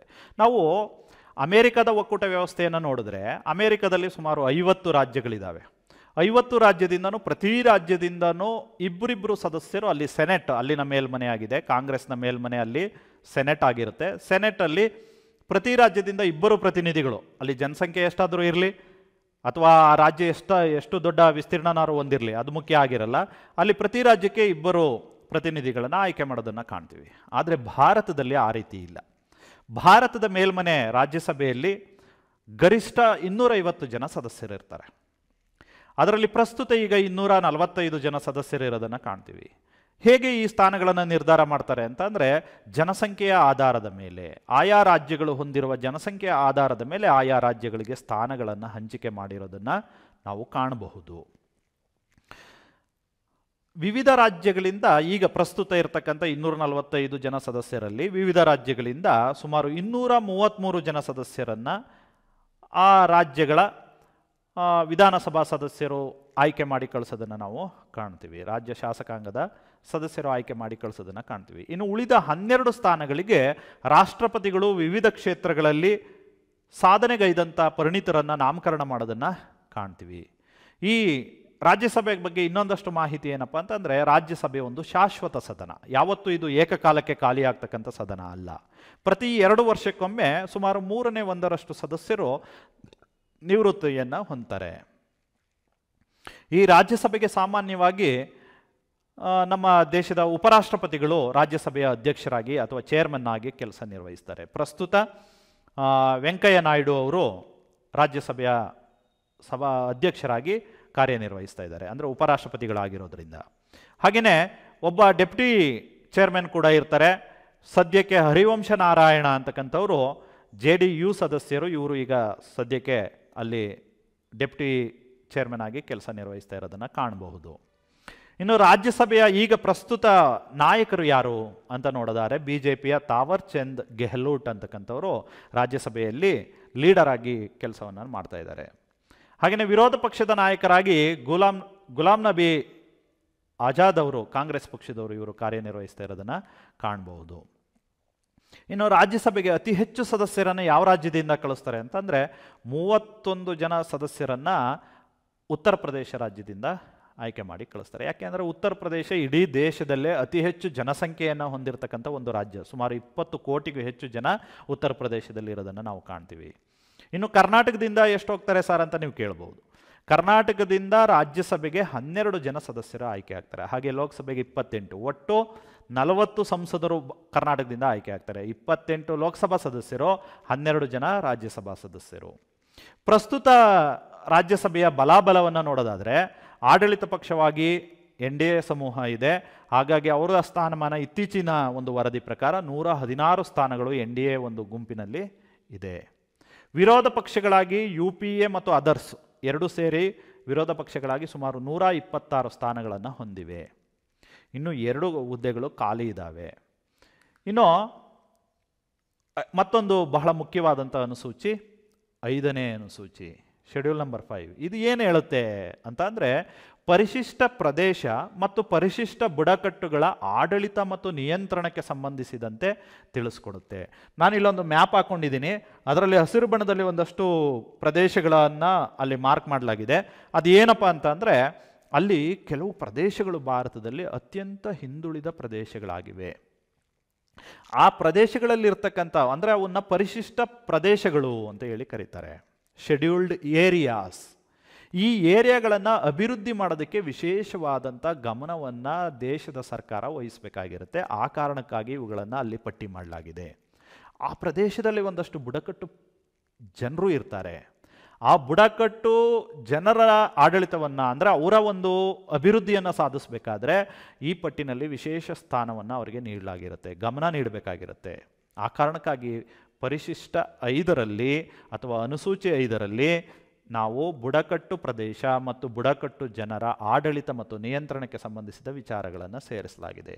ಈ 5ನೇ ಪಟ್ಟಿಯಲ್ಲಿ ಪರಿಶಿಷ್ಟದಲ್ಲಿ 4 ರಾಜ್ಯಗಳನ್ನು ಹೊರಗಿಡಲಾಗಿದೆ. ಅವುಗಳನ್ನು ಎಲ್ಲಿ ಬರುತ್ತೆ ಮತ್ತೆ 4 ರಾಜ್ಯಗಳು ಅಂತಂದರೆ, ಅವುಗಳನ್ನು ಅನುಸೂಚಿ 6ರಲ್ಲಿ ಸೇರಿಸಲಾಗಿದೆ. ಯಾವುದು ಆ 4 ರಾಜ್ಯಗಳು ಅಂತಂದರೆ, ನಾನೊಂದು ಸೂತ್ರ ಮಾಡ್ಕೊಂಡಿದ್ದೀನಿ ಆ 4 ರಾಜ್ಯಗಳನ್ನು ನೆನ್ಪಿಟ್ಕೊಳ್ಳೋದಕ್ಕೆ. ಅದು ಏನಪ್ಪ ಅಂತಂದರೆ, ATM ಸ್ಕ್ವೇರ್. ATM ನಿಮ್ಗೆಲ್ರಿಗೂ ಗೊತ್ತಿದೆ, ಸುಲಭವಾಗಿ ನೆನ್ಪಿಟ್ಕೋಬಹುದು. ಅದಕ್ಕೋಸ್ಕರ ನಾನು ಇದನ್ನು ಮಾಡಿದ್ದೀನಿ. ATM ಸ್ಕ್ವೇರ್ ಅಂದರೆ ಏನು? ಅಸ್ಸಾಂ, A ಅಂದರೆ ಅಸ್ಸಾಂ, T ಅಂದರೆ ತ್ರಿಪುರ, M ಅಂದರೆ ಮಿಜೋರಾಂ, ಮತ್ತೊಂದು M ಅಂದರೆ ಮೇಘಾಲಯ. ಮೇಘಾಲಯ, ಮಿಜೋರಾಂ, ತ್ರಿಪುರ, ಅಸ್ಸಾಂ. ಈ 4 ರಾಜ್ಯಗಳಲ್ಲಿರ್ತಕ್ಕಂಥ ಪರಿಶಿಷ್ಟ ಪ್ರದೇಶಗಳು, ಅಂದರೆ ಅವು ಸಾಮಾನ್ಯವಾಗಿ ಹಿಂದುಳಿದ ಪ್ರದೇಶಗಳಾಗಿರುತ್ತೆ. ಹಾಗೆಯೇ ಪರಿಶಿಷ್ಟ ಬುಡಕಟ್ಟುಗಳು, ಈ ಬುಡಕಟ್ಟುಗಳ ಅಭಿವೃದ್ಧಿಗಾಗಿ ಯಾರು ಆಡಳಿತವನ್ನು ನಡೆಸಬೇಕು, ಅಲ್ಲಿ ಆಡಳಿತದ ನಿಯಂತ್ರಣವನ್ನು ಯಾರು ಮಾಡಬೇಕು ಅಂತಕ್ಕಂಥದ್ದನ್ನು ಈ ಅನುಸೂಚಿ 6 ತಿಳಿಸ್ಕೊಡುತ್ತೆ. ಅದರ ವಿಷಯವನ್ನು ಈ ಅನುಸೂಚಿ 6ರಲ್ಲಿ ಸೇರಿಸಲಾಗಿದೆ. ಇನ್ನು ಅನುಸೂಚಿ 7 ಬಹಳ ಮುಖ್ಯವಾದಂಥ ಒಂದು ಅನುಸೂಚಿಯಾಗಿದೆ. ಇದು ಒಕ್ಕೂಟ ವ್ಯವಸ್ಥೆಯ ಬಗ್ಗೆ ತಿಳಿಸ್ಕೊಡುತ್ತೆ. ಕೇಂದ್ರ ಮತ್ತು ರಾಜ್ಯಗಳ ನಡುವೆ ಅಧಿಕಾರದ ಹಂಚಿಕೆಯ ಬಗ್ಗೆ ನಮಗೆ ಮಾಹಿತಿಯನ್ನು ನೀಡುತ್ತೆ. ನಮ್ಮದು ಯೂನಿಯನ್ ಆಫ್ ಸ್ಟೇಟ್ಸ್ ಅಂತ ಹೇಳ್ತೀವಿ, ರಾಜ್ಯಗಳ ಒಕ್ಕೂಟ. ಈ ರಾಜ್ಯಗಳ ಒಕ್ಕೂಟದಲ್ಲಿ ಅಧಿಕಾರಗಳ ಹಂಚಿಕೆ ಆಗಬೇಕಾಗಿರುತ್ತೆ. ಕೇಂದ್ರ ಸರ್ಕಾರಕ್ಕೆ ರಾಜ್ಯ ಸರ್ಕಾರಗಳ ನಡುವೆ ಅಧಿಕಾರಗಳ ಯಾವ ಯಾವ ವಿಷಯದ ಮೇಲೆ ಯಾರ್ಯಾರು ಕಾನೂನು ಮಾಡಬೇಕು ಅಂತಕ್ಕಂಥದ್ದು. ಹಾಗಾಗಿ ಇಲ್ಲಿ 3 ಪಟ್ಟಿಗಳನ್ನು 3 ಲಿಸ್ಟ್ ಇರುತ್ತೆ. ಒಂದು ಯೂನಿಯನ್ ಲಿಸ್ಟು, ಇನ್ನೊಂದು ಸ್ಟೇಟ್ ಲಿಸ್ಟು, ಇನ್ನೊಂದು ಕನ್ಕರೆಂಟ್ ಲಿಸ್ಟ್ ಅಂತ ಹೇಳಿ 3 ಲಿಸ್ಟ್ಗಳಿರುತ್ತೆ. ಪಟ್ಟಿಗಳು ಕೇಂದ್ರ ಪಟ್ಟಿ, ರಾಜ್ಯ ಪಟ್ಟಿ, ಸಮವರ್ತಿ ಪಟ್ಟಿ. ಈ 3 ಪಟ್ಟಿಗಳಲ್ಲಿ ಆಯಾ ಸರ್ಕಾರಗಳು ಮಾಡಬೇಕಾದಂತಹ ಒಂದು ಅಧಿಕಾರಗಳ ಹಂಚಿಕೆಯನ್ನು ಮಾಡಲಾಗಿದೆ, ಪಟ್ಟಿ ಮಾಡಲಾಗಿದೆ. ಪ್ರಾರಂಭದಲ್ಲಿ ಕೇಂದ್ರ ಪಟ್ಟಿಯಲ್ಲಿ ಅಂದರೆ ಯೂನಿಯನ್ ಲಿಸ್ಟಲ್ಲಿ ಸುಮಾರು 97 ವಿಷಯಗಳಿದ್ವು. ಬಹಳ ಮುಖ್ಯವಾದಂಥ ರಕ್ಷಣೆ, ವಿದೇಶಾಂಗ, ರೈಲ್ವೆ, ಇನ್ನೂ ಅನೇಕ ಪ್ರಮುಖವಾದಂಥ ಒಂದು ವಿಷಯಗಳನ್ನು ಈ ಪಟ್ಟಿನಲ್ಲಿ ಸೇರಿಸಲಾಗಿರುತ್ತೆ. ಈಗ ಪ್ರಸ್ತುತ ಸುಮಾರು 100 ವಿಷಯಗಳು ಈ ಕೇಂದ್ರ ಪಟ್ಟಿಯಲ್ಲಿ ಇರೋದನ್ನು ನಾವು ಕಾಣಬಹುದು. ಈ ಪಟ್ಟಿಯ ಮೇಲೆ ಕಾನೂನು ಮಾಡ್ತಕ್ಕಂಥ ಅಧಿಕಾರ ಕೇಂದ್ರ ಸರ್ಕಾರಕ್ಕೆ ಇರುತ್ತೆ. ಇನ್ನು 2ನೇ ಪಟ್ಟಿ ಸೆಂಟ್ರಲ್ ಲಿಸ್ಟ್ ಅಥವಾ ಸ್ಟೇಟ್ ಲಿಸ್ಟ್ ಅಂತ ಹೇಳಿ ಕರಿತೀವಿ. 2ನೇ ಪಟ್ಟಿ ಸ್ಟೇಟ್ ಲಿಸ್ಟ್, ರಾಜ್ಯ ಪಟ್ಟಿ. ಇದರಲ್ಲಿ ಪ್ರಾರಂಭದಲ್ಲಿ 66 ವಿಷಯಗಳಿದ್ವು. ಈಗ ಪ್ರಸ್ತುತ 61 ವಿಷಯಗಳಿವೆ. ಇದರಲ್ಲಿ ಪೊಲೀಸು, ಆರೋಗ್ಯ, ಈ ಥರ. ಇನ್ನು 3ನೇ ಪಟ್ಟಿ ಕನ್ಕರೆಂಟ್ ಲಿಸ್ಟ್ ಅಥವಾ ಸಮವರ್ತಿ ಪಟ್ಟಿ ಅಂತ ಕರಿತೀವಿ. ಈ ಕನ್ಕರೆಂಟ್ ಲಿಸ್ಟನ್ನು ಆಸ್ಟ್ರೇಲಿಯಾ ಸಂವಿಧಾನದಿಂದ ತೆಗೆದುಕೊಳ್ಳಲಾಗಿದೆ. ಇದರಲ್ಲಿ ಪ್ರಾರಂಭದಲ್ಲಿ 47 ವಿಷಯಗಳಿದ್ವು. ಪ್ರಸ್ತುತ 52 ವಿಷಯಗಳಿರೋದನ್ನು ನಾವು ಕಾಣಬಹುದು. ಇಲ್ಲಿ ಬಹಳ ಮುಖ್ಯವಾಗಿ ಕೇಂದ್ರ ಪಟ್ಟಿಗೆ 88ನೇ ಸಂವಿಧಾನ ತಿದ್ದುಪಡಿಯ ಮೂಲಕ ಸೇವಾ ತೆರಿಗೆಯನ್ನು ಕೇಂದ್ರ ಪಟ್ಟಿಗೆ ಸೇರಿಸಿರೋದನ್ನು ನಾವು ಕಾಣಬಹುದು. ಕೇಂದ್ರ ಪಟ್ಟಿನಲ್ಲಿ ಅತಿ ಮುಖ್ಯವಾದ ವಿಷಯಗಳಿರ್ತವೆ. ಈ ಕೇಂದ್ರ ಪಟ್ಟಿ ಬಲಿಷ್ಠ ಕೇಂದ್ರ ಸರ್ಕಾರವನ್ನು ಸೃಷ್ಟಿಸ್ತಕ್ಕಂಥದ್ರ ಬಗ್ಗೆ ಮಾಹಿತಿಯನ್ನು ನಮಗೆ ನೀಡುತ್ತೆ. ಈ ಎಲ್ಲ ಪಟ್ಟಿಗಳ ಬಗ್ಗೆ ಅಥವಾ ಏನು ಅಧಿಕಾರದ ಹಂಚಿಕೆ ಬಗ್ಗೆ ಮಾಹಿತಿಯನ್ನು ಸಂವಿಧಾನದ 246ನೇ ವಿಧಿ ನಮಗೆ ತಿಳಿಸ್ಕೊಡುತ್ತೆ. ಏನಾದರೂ ಕೇಂದ್ರ ಪಟ್ಟಿನಲ್ಲಿ ಕಾನ್ಫ್ಲಿಕ್ಟ್ಗಳಾದರೆ, ಘರ್ಷಣೆಗಳಾದರೆ ಕೇಂದ್ರ ಸರ್ಕಾರ ಮಾಡಿದಂಥ ಕಾನೂನುಗಳ ರಕ್ಷಣೆಗೆ ಸಂವಿಧಾನ ಇರುತ್ತೆ. ಇದು ನಮಗೆ ಚೆನ್ನಾಗಿ ಗೊತ್ತಿರಬೇಕು. ಇನ್ನು ಬಹಳ ಮುಖ್ಯವಾಗಿ ಏನು ರಾಜ್ಯ ಪಟ್ಟಿಯಲ್ಲಿದ್ದ ಒಂದಷ್ಟು ವಿಷಯಗಳನ್ನು ಸಂವಿಧಾನಕ್ಕೆ 42ನೇ ತಿದ್ದುಪಡಿ ಮಾಡಿ 1976ರಲ್ಲಿ 5 ಪ್ರಮುಖ ವಿಷಯಗಳನ್ನು ರಾಜ್ಯ ಪಟ್ಟಿಯಿಂದ ಸಮವರ್ತಿ ಪಟ್ಟಿಗೆ ವರ್ಗಾಯಿಸಿರೋದನ್ನು ನಾವು ಕಾಣಬಹುದು. ಯಾವ್ಯಾವುದು ಆ 5 ವಿಷಯಗಳು ಅಂತಂದರೆ, ಒಂದು ಶಿಕ್ಷಣ, 2ನೇದು ಬಂದು ಅರಣ್ಯ, 3ನೇದು ವನ್ಯಮೃಗಗಳು ಮತ್ತು ಪಕ್ಷಿಗಳ ರಕ್ಷಣೆ, 4ನೇದು ಅಳತೆ ಮತ್ತು ತೂಕ, 5ನೇದು ಕೆಳ ನ್ಯಾಯಾಲಯಗಳ ಆಡಳಿತ. ಈ 5 ವಿಷಯಗಳನ್ನು ರಾಜ್ಯ ಪಟ್ಟಿಯಿಂದ ತೆಗೆದು ಸಮವರ್ತಿ ಪಟ್ಟಿಗೆ 1976ರಲ್ಲಿ 42ನೇ ಸಂವಿಧಾನ ತಿದ್ದುಪಡಿ ಮಾಡೋದ್ರ ಮೂಲಕ ಸೇರಿಸಿರೋದನ್ನು ನಾವು ಗಮನಿಸ್ಬೋದು. ಇನ್ನು ಬಹಳ ಮುಖ್ಯವಾದಂಥ ವಿಚಾರಗಳು ಅಂತಂದರೆ, ರಾಜ್ಯ ಪಟ್ಟಿಯಲ್ಲಿರ್ತಕ್ಕಂಥ ವಿಷಯಗಳ ಮೇಲೆ ರಾಜ್ಯ ಸರ್ಕಾರಗಳು ಕಾನೂನು ಮಾಡ್ತವೆ. ಆದರೆ ಕೆಲವು ಸಂದರ್ಭಗಳಲ್ಲಿ ಈ ರಾಜ್ಯ ಸರ್ಕಾರದ ವಿಷಯಗಳ ಮೇಲೂ, ಅಂದರೆ ರಾಜ್ಯ ಪಟ್ಟಿಯಲ್ಲಿರ್ತಕ್ಕಂಥ ವಿಷಯಗಳ ಮೇಲೂ ಕೇಂದ್ರ ಸರ್ಕಾರ ಕಾನೂನು ಮಾಡೋದನ್ನು ನಾವು ಗಮನಿಸ್ಬೋದು. ಅಂದರೆ ಸಂಸತ್ತಿಗೆ ಕಾನೂನು ಮಾಡುವ ಅಧಿಕಾರ ಇದೆ. ಯಾವ ಸಂದರ್ಭಗಳಲ್ಲಿ? 3 ಮುಖ್ಯವಾದಂಥ ಅಂಶಗಳಿದೆ. ಒಂದು, ನ್ಯಾಷನಲ್ ದೃಷ್ಟಿಯಿಂದ, ಅಂದರೆ ರಾಷ್ಟ್ರೀಯ ಹಿತಾಸಕ್ತಿಯ ದೃಷ್ಟಿಯಿಂದ ಸಂಸತ್ತು ರಾಜ್ಯ ಪಟ್ಟಿಯಲ್ಲಿರ್ತಕ್ಕಂಥ ವಿಷಯಗಳ ಮೇಲೆ ಸಂವಿಧಾನದ 249ನೇ ವಿಧಿಯ ಪ್ರಕಾರ ಕಾನೂನು ಮಾಡುವ ಅಧಿಕಾರವನ್ನು ಹೊಂದಿದೆ. ಇನ್ನೊಂದು ಬಹಳ ಮುಖ್ಯವಾದ ಸಂದರ್ಭ ಅಂದರೆ ನ್ಯಾಷನಲ್ ಎಮರ್ಜೆನ್ಸಿ ಸಂದರ್ಭದಲ್ಲಿ, ಅಂದರೆ ರಾಷ್ಟ್ರೀಯ ತುರ್ತು ಪರಿಸ್ಥಿತಿಯ ಸಂದರ್ಭದಲ್ಲಿ ಸಂವಿಧಾನದ 250ನೇ ವಿಧಿಯ ಪ್ರಕಾರ ಸಂಸತ್ತು ರಾಜ್ಯ ಪಟ್ಟಿಯ ಮೇಲೆ ಕಾನೂನು ಮಾಡುವ ಅಧಿಕಾರವನ್ನು ಹೊಂದಿದೆ. ಇನ್ನೊಂದು ಬಹಳ ಮುಖ್ಯವಾದ ಸಂದರ್ಭ ಅಂದರೆ 3ನೇ ಸಂದರ್ಭ, ಅದು 2 ಅಥವಾ 2ಕ್ಕಿಂತ ಹೆಚ್ಚಿನ ರಾಜ್ಯಗಳು ಸಂಸತ್ತನ್ನು ವಿನಂತಿಸಿಕೊಂಡ್ರೆ ಸಂವಿಧಾನದ 252ನೇ ವಿಧಿಯ ಪ್ರಕಾರ ರಾಜ್ಯ ಪಟ್ಟಿಯ ಮೇಲೆ ಸಂಸತ್ತು ಕಾನೂನು ಮಾಡುವ ಅಧಿಕಾರವನ್ನು ಹೊಂದಿದೆ. 3 ಸಂದರ್ಭ. ಅದನ್ನು ನಾನು ಅಲ್ಲಿ ಆ ಬ್ಲೂ ಕಲರ್ ಸರ್ಕಲಲ್ಲಿ ನಿಮಗೆ ಮಾರ್ಕ್ ಮಾಡಿ ತೋರಿಸಿದ್ದೀನಿ, ಒಂದು ಸೂತ್ರೋತ್ತರ ಕೊಟ್ಟಿದ್ದೀನಿ. NI ಅಂದರೆ ನ್ಯಾಷನಲ್ ಇಂಟ್ರೆಸ್ಟ್, 249 ಅಂದರೆ ವಿಧಿ, 249ನೇ ವಿಧಿ ಪ್ರಕಾರ ರಾಜ್ಯ ಪಟ್ಟಿ ಮೇಲೆ ಕಾನೂನು ಮಾಡೋದು. NE ಅಂದರೆ ನ್ಯಾಷನಲ್ ಎಮರ್ಜೆನ್ಸಿ, ಆರ್ಟಿಕಲ್ 250 ಪ್ರಕಾರ. 2M ಅಂದರೆ 2 ಅಥವಾ 2ಕ್ಕಿಂತ ಹೆಚ್ಚು, 2 ಆರ್ ಮೋರ್ ಸ್ಟೇಟ್ಸ್ ಏನಾದರೂ ಅದನ್ನು ರಿಕ್ವೆಸ್ಟ್ ಮಾಡಿಕೊಂಡ್ರೆ ಪಾರ್ಲಿಮೆಂಟ್ ಆ ಸಂದರ್ಭದಲ್ಲಿ 252ನೇ ವಿಧಿ ಪ್ರಕಾರ ರಾಜ್ಯ ಪಟ್ಟಿಯಲ್ಲಿರ್ತಕ್ಕಂಥ ವಿಷಯಗಳ ಮೇಲೆ ಕಾನೂನು ಮಾಡುವ ಅಧಿಕಾರವನ್ನು ಹೊಂದಿದೆ. ಇನ್ನು ಮುಂದುವರಿದಂತೆ ನಾವು ಬಹಳ ಮುಖ್ಯವಾಗಿ ಇನ್ನೊಂದು ಶೆಡ್ಯೂಲ್ ಬಗ್ಗೆ ಮಾತಾಡಬೇಕಾಗತ್ತೆ. ಇದು ಯಾವುದಪ್ಪ ಅಂದರೆ ಅಫಿಷಿಯಲ್ ಲ್ಯಾಂಗ್ವೇಜಸ್ ಅಂತ ಹೇಳ್ತೀವಿ, ಅಂದರೆ ಅಧಿಕೃತ ಭಾಷೆಗಳು.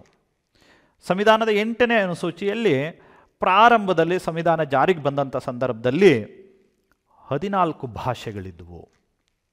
ಪ್ರಮುಖವಾದ 14 ಭಾಷೆಗಳು ಭಾರತದ್ದು ಇದ್ವು. ನಂತರ ಹಂತ ಹಂತವಾಗಿ ಅನೇಕ ತಿದ್ದುಪಡಿಗಳನ್ನು ಮಾಡೋದ್ರ ಮೂಲಕ ಇವತ್ತು 8ನೇ ಅನುಸೂಚಿಯಲ್ಲಿ ಇರತಕ್ಕಂಥ ಅಧಿಕೃತ ಭಾಷೆಗಳ ಸಂಖ್ಯೆ 22ಕ್ಕೆ ಏರಿದೆ. 21ನೇ ಸಂವಿಧಾನ ತಿದ್ದುಪಡಿ ಮೂಲಕ 1967ರಲ್ಲಿ ಸಿಂಧ್ ಭಾಷೆಯನ್ನು 15ನೇ ಭಾಷೆಯಾಗಿ 8ನೇ ಅನುಸೂಚಿಗೆ ಸೇರಿಸ್ತಾರೆ. ನಂತರ 71ನೇ ತಿದ್ದುಪಡಿ, 21 ಆದಮೇಲೆ 71ನೇ ತಿದ್ದುಪಡಿಯಲ್ಲಿ 3 ಭಾಷೆಗಳನ್ನು 8ನೇ ಅನುಸೂಚಿಗೆ ಸೇರಿಸ್ತಾರೆ. ಯಾವುದು ಆ 3 ಅಂದರೆ MNK ಅಂತ ಹೇಳಿ ನಾನು ಅಲ್ಲಿ ಬ್ಲೂ ಕಲರ್ ಸರ್ಕಲಲ್ಲಿ ಮಾರ್ಕ್ ಮಾಡಿ ತೋರಿಸಿದ್ದೇನೆ. MNK ಅಂದ್ರೇನು? ಎಮ್ ಅಂದರೆ ಮಣಿಪುರಿ, ಎನ್ ಅಂದರೆ ನೇಪಾಳಿ, ಕೆ ಅಂದರೆ ಕೊಂಕಣಿ. ಈ 3 ಭಾಷೆಗಳನ್ನು 71ನೇ ಸಂವಿಧಾನ ತಿದ್ದುಪಡಿ ಮೂಲಕ 1992ರಲ್ಲಿ ಭಾರತ ಸಂವಿಧಾನದ 8ನೇ ಅನುಸೂಚಿಗೆ ಸೇರಿಸಿದ್ದಾರೆ. 21ನೇ ತಿದ್ದುಪಡಿನಲ್ಲಿ ಸಿಂಧ್ ಸೇರಿಸ್ತಾರೆ. 71ನೇ ತಿದ್ದುಪಡಿನಲ್ಲಿ MNK ಭಾಷೆಗಳು ಅಂದರೆ ಮಣಿಪುರಿ, ನೇಪಾಳಿ, ಕೊಂಕಣಿಯನ್ನು ಸೇರಿಸ್ತಾರೆ. 21 + 71 ಎರಡನ್ನೂ ಸೇರಿಸಿದ್ರೆ 92. ನೋಡಿ, 21ನೇ ತಿದ್ದುಪಡಿ 71ನೇ ತಿದ್ದುಪಡಿ ಎರಡನ್ನೂ ಕೂಡಿಬಿಟ್ರೆ 92ನೇ ತಿದ್ದುಪಡಿ. ಈ 92ನೇ ತಿದ್ದುಪಡಿಯಲ್ಲಿ 4 ಭಾಷೆಗಳನ್ನು ಭಾರತ ಸಂವಿಧಾನದ 8ನೇ ಅನುಸೂಚಿಗೆ ಸೇರಿಸಿದ್ದಾರೆ 2003ರಲ್ಲಿ. ಯಾವುದು ಆ 4 ಭಾಷೆಗಳು ಅಂದರೆ ನಾನು BDMS ಅಂತ ಅಲ್ಲಿ ಹಾಕಿದ್ದೀನಿ ನೋಡಿ. BDMS ಅಂದರೆ ಬೋಡೋ, ಡೋಂಗ್ರಿ, ಮೈಥಿಲಿ, ಸಂಥಾಲಿ ಅಂತಕ್ಕಂಥ 4 ಭಾಷೆಗಳನ್ನು 8ನೇ ಅನುಸೂಚಿಗೆ 92ನೇ ತಿದ್ದುಪಡಿ ಮೂಲಕ ಸೇರಿಸ್ತಾರೆ. ಇನ್ನು ಬಹಳ ಮುಖ್ಯವಾಗಿ ಹೀಗೆ ಒಟ್ಟು 14 ಇದ್ದಿದ್ದು ಸಿಂಧ್ ಸೇರಿ 15 ಆಯಿತು. 71ರಲ್ಲಿ ಮಣಿಪುರಿ, ನೇಪಾಳಿ, ಕೊಂಕಣಿ ಸೇರಿ 18 ಆಯಿತು. 18 ಇದ್ದಿದ್ದು 92ನೇ ತಿದ್ದುಪಡಿ ಮೂಲಕ ಬೋಡೋ, ಡೋಂಗ್ರಿ, ಮೈಥಿಲಿ, ಸಂತಾಲಿ ಸೇರಿ 22 ಭಾಷೆಗಳಿದ್ದಾವೆ. ಈ 22 ಭಾಷೆಗಳನ್ನು ಏನು ಸರ್ ಅನುಸೂಚಿಯಲ್ಲಿ ಸೇರಿಸ್ಬಿಟ್ರೆ ಏನಾಗ್ಬಿಡುತ್ತೆ ಅಂತ ನೀವು ಕೇಳ್ಬೋದು. ಯಾವ 22 ಭಾಷೆಗಳು ಈ 8ನೇ ಅನುಸೂಚಿನಲ್ಲಿರ್ತವೆ ಇವಕ್ಕೆ ನಿಮಗೆ ಗೊತ್ತಿರ್ಬೋದು. 8ನೇ ಅನುಸೂಚಿಯಲ್ಲಿರ್ತಕ್ಕಂಥ ಭಾಷೆಗಳಿಗೆ ಮಾತ್ರ ಜ್ಞಾನಪೀಠ ಪ್ರಶಸ್ತಿಯನ್ನು ಕೊಡ್ತಕ್ಕಂಥದ್ದು. ಮತ್ತೊಂದು ತಿದ್ದುಪಡಿ ಆಗುತ್ತೆ 8ನೇ ಅನುಸೂಚಿಯಲ್ಲಿ. ಯಾವುದು ಅಂದರೆ 96ನೇ ಸಂವಿಧಾನ ತಿದ್ದುಪಡಿಯ ಮೂಲಕ 2011ರಲ್ಲಿ ಈ ಒರಿಯಾ ಭಾಷೆ ಅಂತಕ್ಕಂಥದ್ದನ್ನು ಬದಲಾಯಿಸಿ ಅದನ್ನು ಒಡಿಯಾ ಅಂತ ಮಾಡಿರೋದನ್ನು ನಾವು ಕಾಣ್ಬೋದು. ಒರಿಯಾ ಭಾಷೆಯನ್ನು ಏನಂತ ಬದಲಾಯಿಸಿದ್ದಾರೆ? ಒಡಿಯಾ ಭಾಷೆ. ಎಷ್ಟನೇ ತಿದ್ದುಪಡಿ ಮೂಲಕ? 96. ಹಾಗಾದರೆ 8ನೇ ಅನುಸೂಚಿಗೆ ಯಾವ್ಯಾವ ನಂಬರಿನ ಸಂವಿಧಾನ ತಿದ್ದುಪಡಿಗಳಾಗಿದೆ ಅಂದರೆ 21, 71, 92, 96. 4 ತಿದ್ದುಪಡಿಗಳು 8ನೇ ಅನುಸೂಚಿ ಮೇಲೆ ಆಗಿರೋದನ್ನು ಕಾಣ್ತೀವಿ. ಇನ್ನು ಬಹಳ ಮುಖ್ಯವಾಗಿ ಮತ್ತೊಂದು ಅನುಸೂಚಿ ಯಾವುದಪ್ಪ ಅಂದರೆ 9ನೇ ಅನುಸೂಚಿ. ಈಗೇನು ಇದುವರೆಗೆ ಹೇಳಿದೆ ಈ 8 ಅನುಸೂಚಿಗಳು ಮೂಲತಃ ಒರಿಜಿನಲಿ ನಮ್ಮ ಸಂವಿಧಾನ ಜಾರಿಗೆ ಬಂದಾಗ ಇದ್ದಂಥ ಅನುಸೂಚಿಗಳ ಸಂಖ್ಯೆ. ನಂತರ ಮೊದಲನೇ ಸಂವಿಧಾನ ಜಾರಿಗೆ ಬಂದ ಮೊದಲ ವರ್ಷ ಅಂದರೆ 1951ರಲ್ಲಿ ಭಾರತ ಸಂವಿಧಾನಕ್ಕೆ ಮೊದಲ ತಿದ್ದುಪಡಿಯನ್ನು ಮಾಡೋದ್ರ ಮೂಲಕ 9ನೇ ಅನುಸೂಚಿಯನ್ನು ಈ ಅನುಸೂಚಿಗಳ ಪಟ್ಟಿಗೆ ಸೇರಿಸಲಾಗುತ್ತೆ. ಯಾವುದದು ಅಂದರೆ ಭೂ ಸುಧಾರಣೆ ಬಗ್ಗೆ, ಲ್ಯಾಂಡ್ ರಿಫಾರ್ಮ್ಸ್ ಬಗ್ಗೆ. ಅಂದರೆ ನಮಗೆ ಗೊತ್ತಿದೆ ಸ್ವಾತಂತ್ರ್ಯ ಬರೋದಕ್ಕೆ ಮುಂಚೆ ಜಮೀನ್ದಾರರುಗಳು ಇರ್ತಿದ್ರು. ಈ ಜಮೀನ್ದಾರರು ಹೆಚ್ಚೆಚ್ಚು ಭೂ ಪ್ರದೇಶಗಳನ್ನು ಹೊಂದಿದ್ದು ಗೇಣಿದಾರರ ಮೂಲಕ ಕಾರ್ಯ ಮಾಡಿಸ್ಕೊಂಡು ಅವ್ರಿಗೆ ಒಂದಷ್ಟು ಕೊಟ್ಟು ಇಲ್ಲಿ ಒಂದು ಸಂಪತ್ತಿನ ಹಂಚಿಕೆ ಸರಿಯಾಗಿ ಆಗದೇ ಇರತಕ್ಕಂಥದ್ದು, ಭೂಮಿಯ ಹಂಚಿಕೆ ಸರಿಯಾಗಿ ಆಗದೇ ಇರೋದನ್ನು ನಾವು ಕಾಣ್ತಾ ಇದ್ವಿ. ಅದಕ್ಕಾಗಿ ರಾಜ್ಯ ಸರ್ಕಾರಗಳು ಅನೇಕ ಕಾಯ್ದೆಗಳನ್ನು ಜಾರಿಗೆ ತರೋದಕ್ಕೆ ಪ್ರಾರಂಭಿಸಿದ್ರು. ಈ ಒಂದು ಅನುಸೂಚಿಯನ್ನು ಭಾರತ ಸಂವಿಧಾನದ ಅನುಸೂಚಿಗಳ ಪಟ್ಟಿಯಲ್ಲಿ ಸೇರಿಸಿದ್ರಿಂದ ಸಂವಿಧಾನದ 31B ವಿಧಿಯಲ್ಲಿ ಇದನ್ನು ನಾವು ಗಮನಿಸ್ಬೋದು. ಸೇರಿಸಿದ್ರಿಂದ ಏನಾಯಿತು ಅಂದರೆ ಜಮೀನ್ದಾರಿ ಪದ್ಧತಿಯ ರದ್ದತಿ ಆಯಿತು. ಅಬಾಲಿಷನ್ ಆಫ್ ಜಮೀನ್ದಾರ್ ಸಿಸ್ಟಮ್ ಅಂತ ಹೇಳಿ ಕರೀತಾರೆ. ಇದು ಅಸ್ತಿತ್ವಕ್ಕೆ ಬಂದಿದ್ದರಿಂದ ಲ್ಯಾಂಡ್ ಏನು ಓನರ್ಸ್ ಇರ್ತಾಯಿದ್ರು ಅಥವಾ ಜಮೀನ್ದಾರರು ಇರ್ತಾಯಿದ್ರು ಅವರಿಂದ ಭೂಮಿಯನ್ನು ಕಿತ್ತು ಯಾರೆಲ್ಲ ನೈಜವಾಗಿ ವ್ಯವಸಾಯವನ್ನು ಮಾಡ್ತಾಯಿದ್ರು, ಆ ಭೂಮಿಯಲ್ಲಿ ಕೆಲಸ ಮಾಡ್ತಾಯಿದ್ರು ಅವ್ರಿಗೆ ಕೊಡ್ತಕ್ಕಂಥ ಒಂದು ಕಾನೂನುಗಳನ್ನು ಆಯಾ ರಾಜ್ಯ ಸರ್ಕಾರಗಳು ಜಾರಿಗೆ ತರೋದಕ್ಕೆ ಅನುಕೂಲ ಆಯಿತು. ಇನ್ನು ಮುಂದುವರೆದಂತೆ ಮತ್ತೊಂದು ಮುಖ್ಯವಾದಂಥ ಅನುಸೂಚಿ 10ನೇ ಅನುಸೂಚಿ. ಇದನ್ನು ರಾಜೀವ್ ಗಾಂಧಿ ಅವರು ಪ್ರಧಾನಿಯಾಗಿದ್ದಂಥ ಸಂದರ್ಭದಲ್ಲಿ 1985ರಲ್ಲಿ ಭಾರತ ಸಂವಿಧಾನಕ್ಕೆ 52ನೇ ತಿದ್ದುಪಡಿ ಮಾಡೋದ್ರ ಮೂಲಕ ಆಂಟಿ ಡಿಫೆಕ್ಷನ್ ಲಾ ಅಂತ ಕರೀತಾರೆ, ಪಕ್ಷಾಂತರ ನಿಷೇಧ ಕಾಯ್ದೆಯನ್ನು ಜಾರಿಗೆ ತರತಕ್ಕಂಥ ಒಂದು ಅನುಸೂಚಿಯನ್ನು ಅನುಸೂಚಿಗಳ ಪಟ್ಟಿಯಲ್ಲಿ ಸೇರಿಸಲಾಯಿತು. ಇದನ್ನು ಜಾರಿಗೆ ತಂದಂಥ ಸಂದರ್ಭದಲ್ಲಿ ಒಂದು ಅವಕಾಶ ನೀಡಲಾಗಿತ್ತು. ಅಂದರೆ 1/3 ಸದಸ್ಯರು ಒಟ್ಟಿಗೆ ಯಾವುದಾದ್ರು ಒಂದು ಪಕ್ಷದವರು ಮತ್ತೊಂದು ಪಕ್ಷಕ್ಕೆ ಹೋದರೆ ಅದು ಪಕ್ಷಾಂತರ ಅಲ್ಲ ಅಂತ ಹೇಳ್ತಾ ಇರ್ತಕ್ಕಂಥದ್ದು. ಇದು ಮುಂದಿನ ದಿನಗಳಲ್ಲಿ ಮೂರನೇ ಒಂದು ಭಾಗದಷ್ಟು ಜನರು ಸುಲಭವಾಗಿ ಆಯ್ಕೆಯಾದಂಥ ಸದಸ್ಯರುಗಳು ಸುಲಭವಾಗಿ ಮತ್ತೊಂದು ಪಕ್ಷಕ್ಕೆ ಹಾರೋದನ್ನು, ಜಂಪ್ ಮಾಡೋದನ್ನು, ಬದಲಾಯಿಸೋದನ್ನು ನಾವು ಕಾಣ್ತಾ ಇದ್ವಿ. ಅದನ್ನು ಮತ್ತೆ ತಿದ್ದುಪಡಿ ಮಾಡಿ ನಂತರ ಈಗ ಅದನ್ನು 2/3 ಸದಸ್ಯರು ಹೋದರೆ ಮಾತ್ರ ಅದು ಪಕ್ಷಾಂತರ ಅಲ್ಲ ಅಂತಕ್ಕಂಥದ್ದನ್ನು ಅದರಲ್ಲಿ ತಿದ್ದುಪಡಿ ಮಾಡಲಾಗಿದೆ. ಈ 10ನೇ ಅನುಸೂಚಿ ಮೂಲಕ ಸಂವಿಧಾನದ 102 ಮತ್ತು 191ನೇ ವಿಧಿಗಳಲ್ಲಿ ಈ ಶಾಸನ ಸಭೆಗಳ ಸದಸ್ಯರ ಅನರ್ಹತೆ ಬಗ್ಗೆ ವಿಚಾರಗಳನ್ನು ಸೇರಿಸಲಾಗಿದೆ. ಇನ್ನು ಬಹಳ ಮುಖ್ಯವಾಗಿ ನೀವು ಎಲ್ಲ ನೆನಪಿಡಬೇಕಾಗಿರ್ತಕ್ಕಂಥದ್ದು, ನಾನು ಲಾಸ್ಟ್ ತರಗತಿನಲ್ಲೂ ಆರ್ಟಿಕಲ್ಸ್ ಬಗ್ಗೆ ಹೇಳಬೇಕಾದ್ರೆ ಈ ವಿಚಾರಗಳನ್ನು ಹೇಳಿದ್ದೆ. ಅಲ್ಲಿ 11ನೇ ಅನುಸೂಚಿ ಗಾಂಧಿ ಕಂಡ ಕನಸಿನ ಪಂಚಾಯತ್ಗಳನ್ನು ಇಲ್ಲಿ ಸೇರಿಸ್ತಕ್ಕಂಥ ವ್ಯವಸ್ಥೆ ನಡೆಯುತ್ತೆ.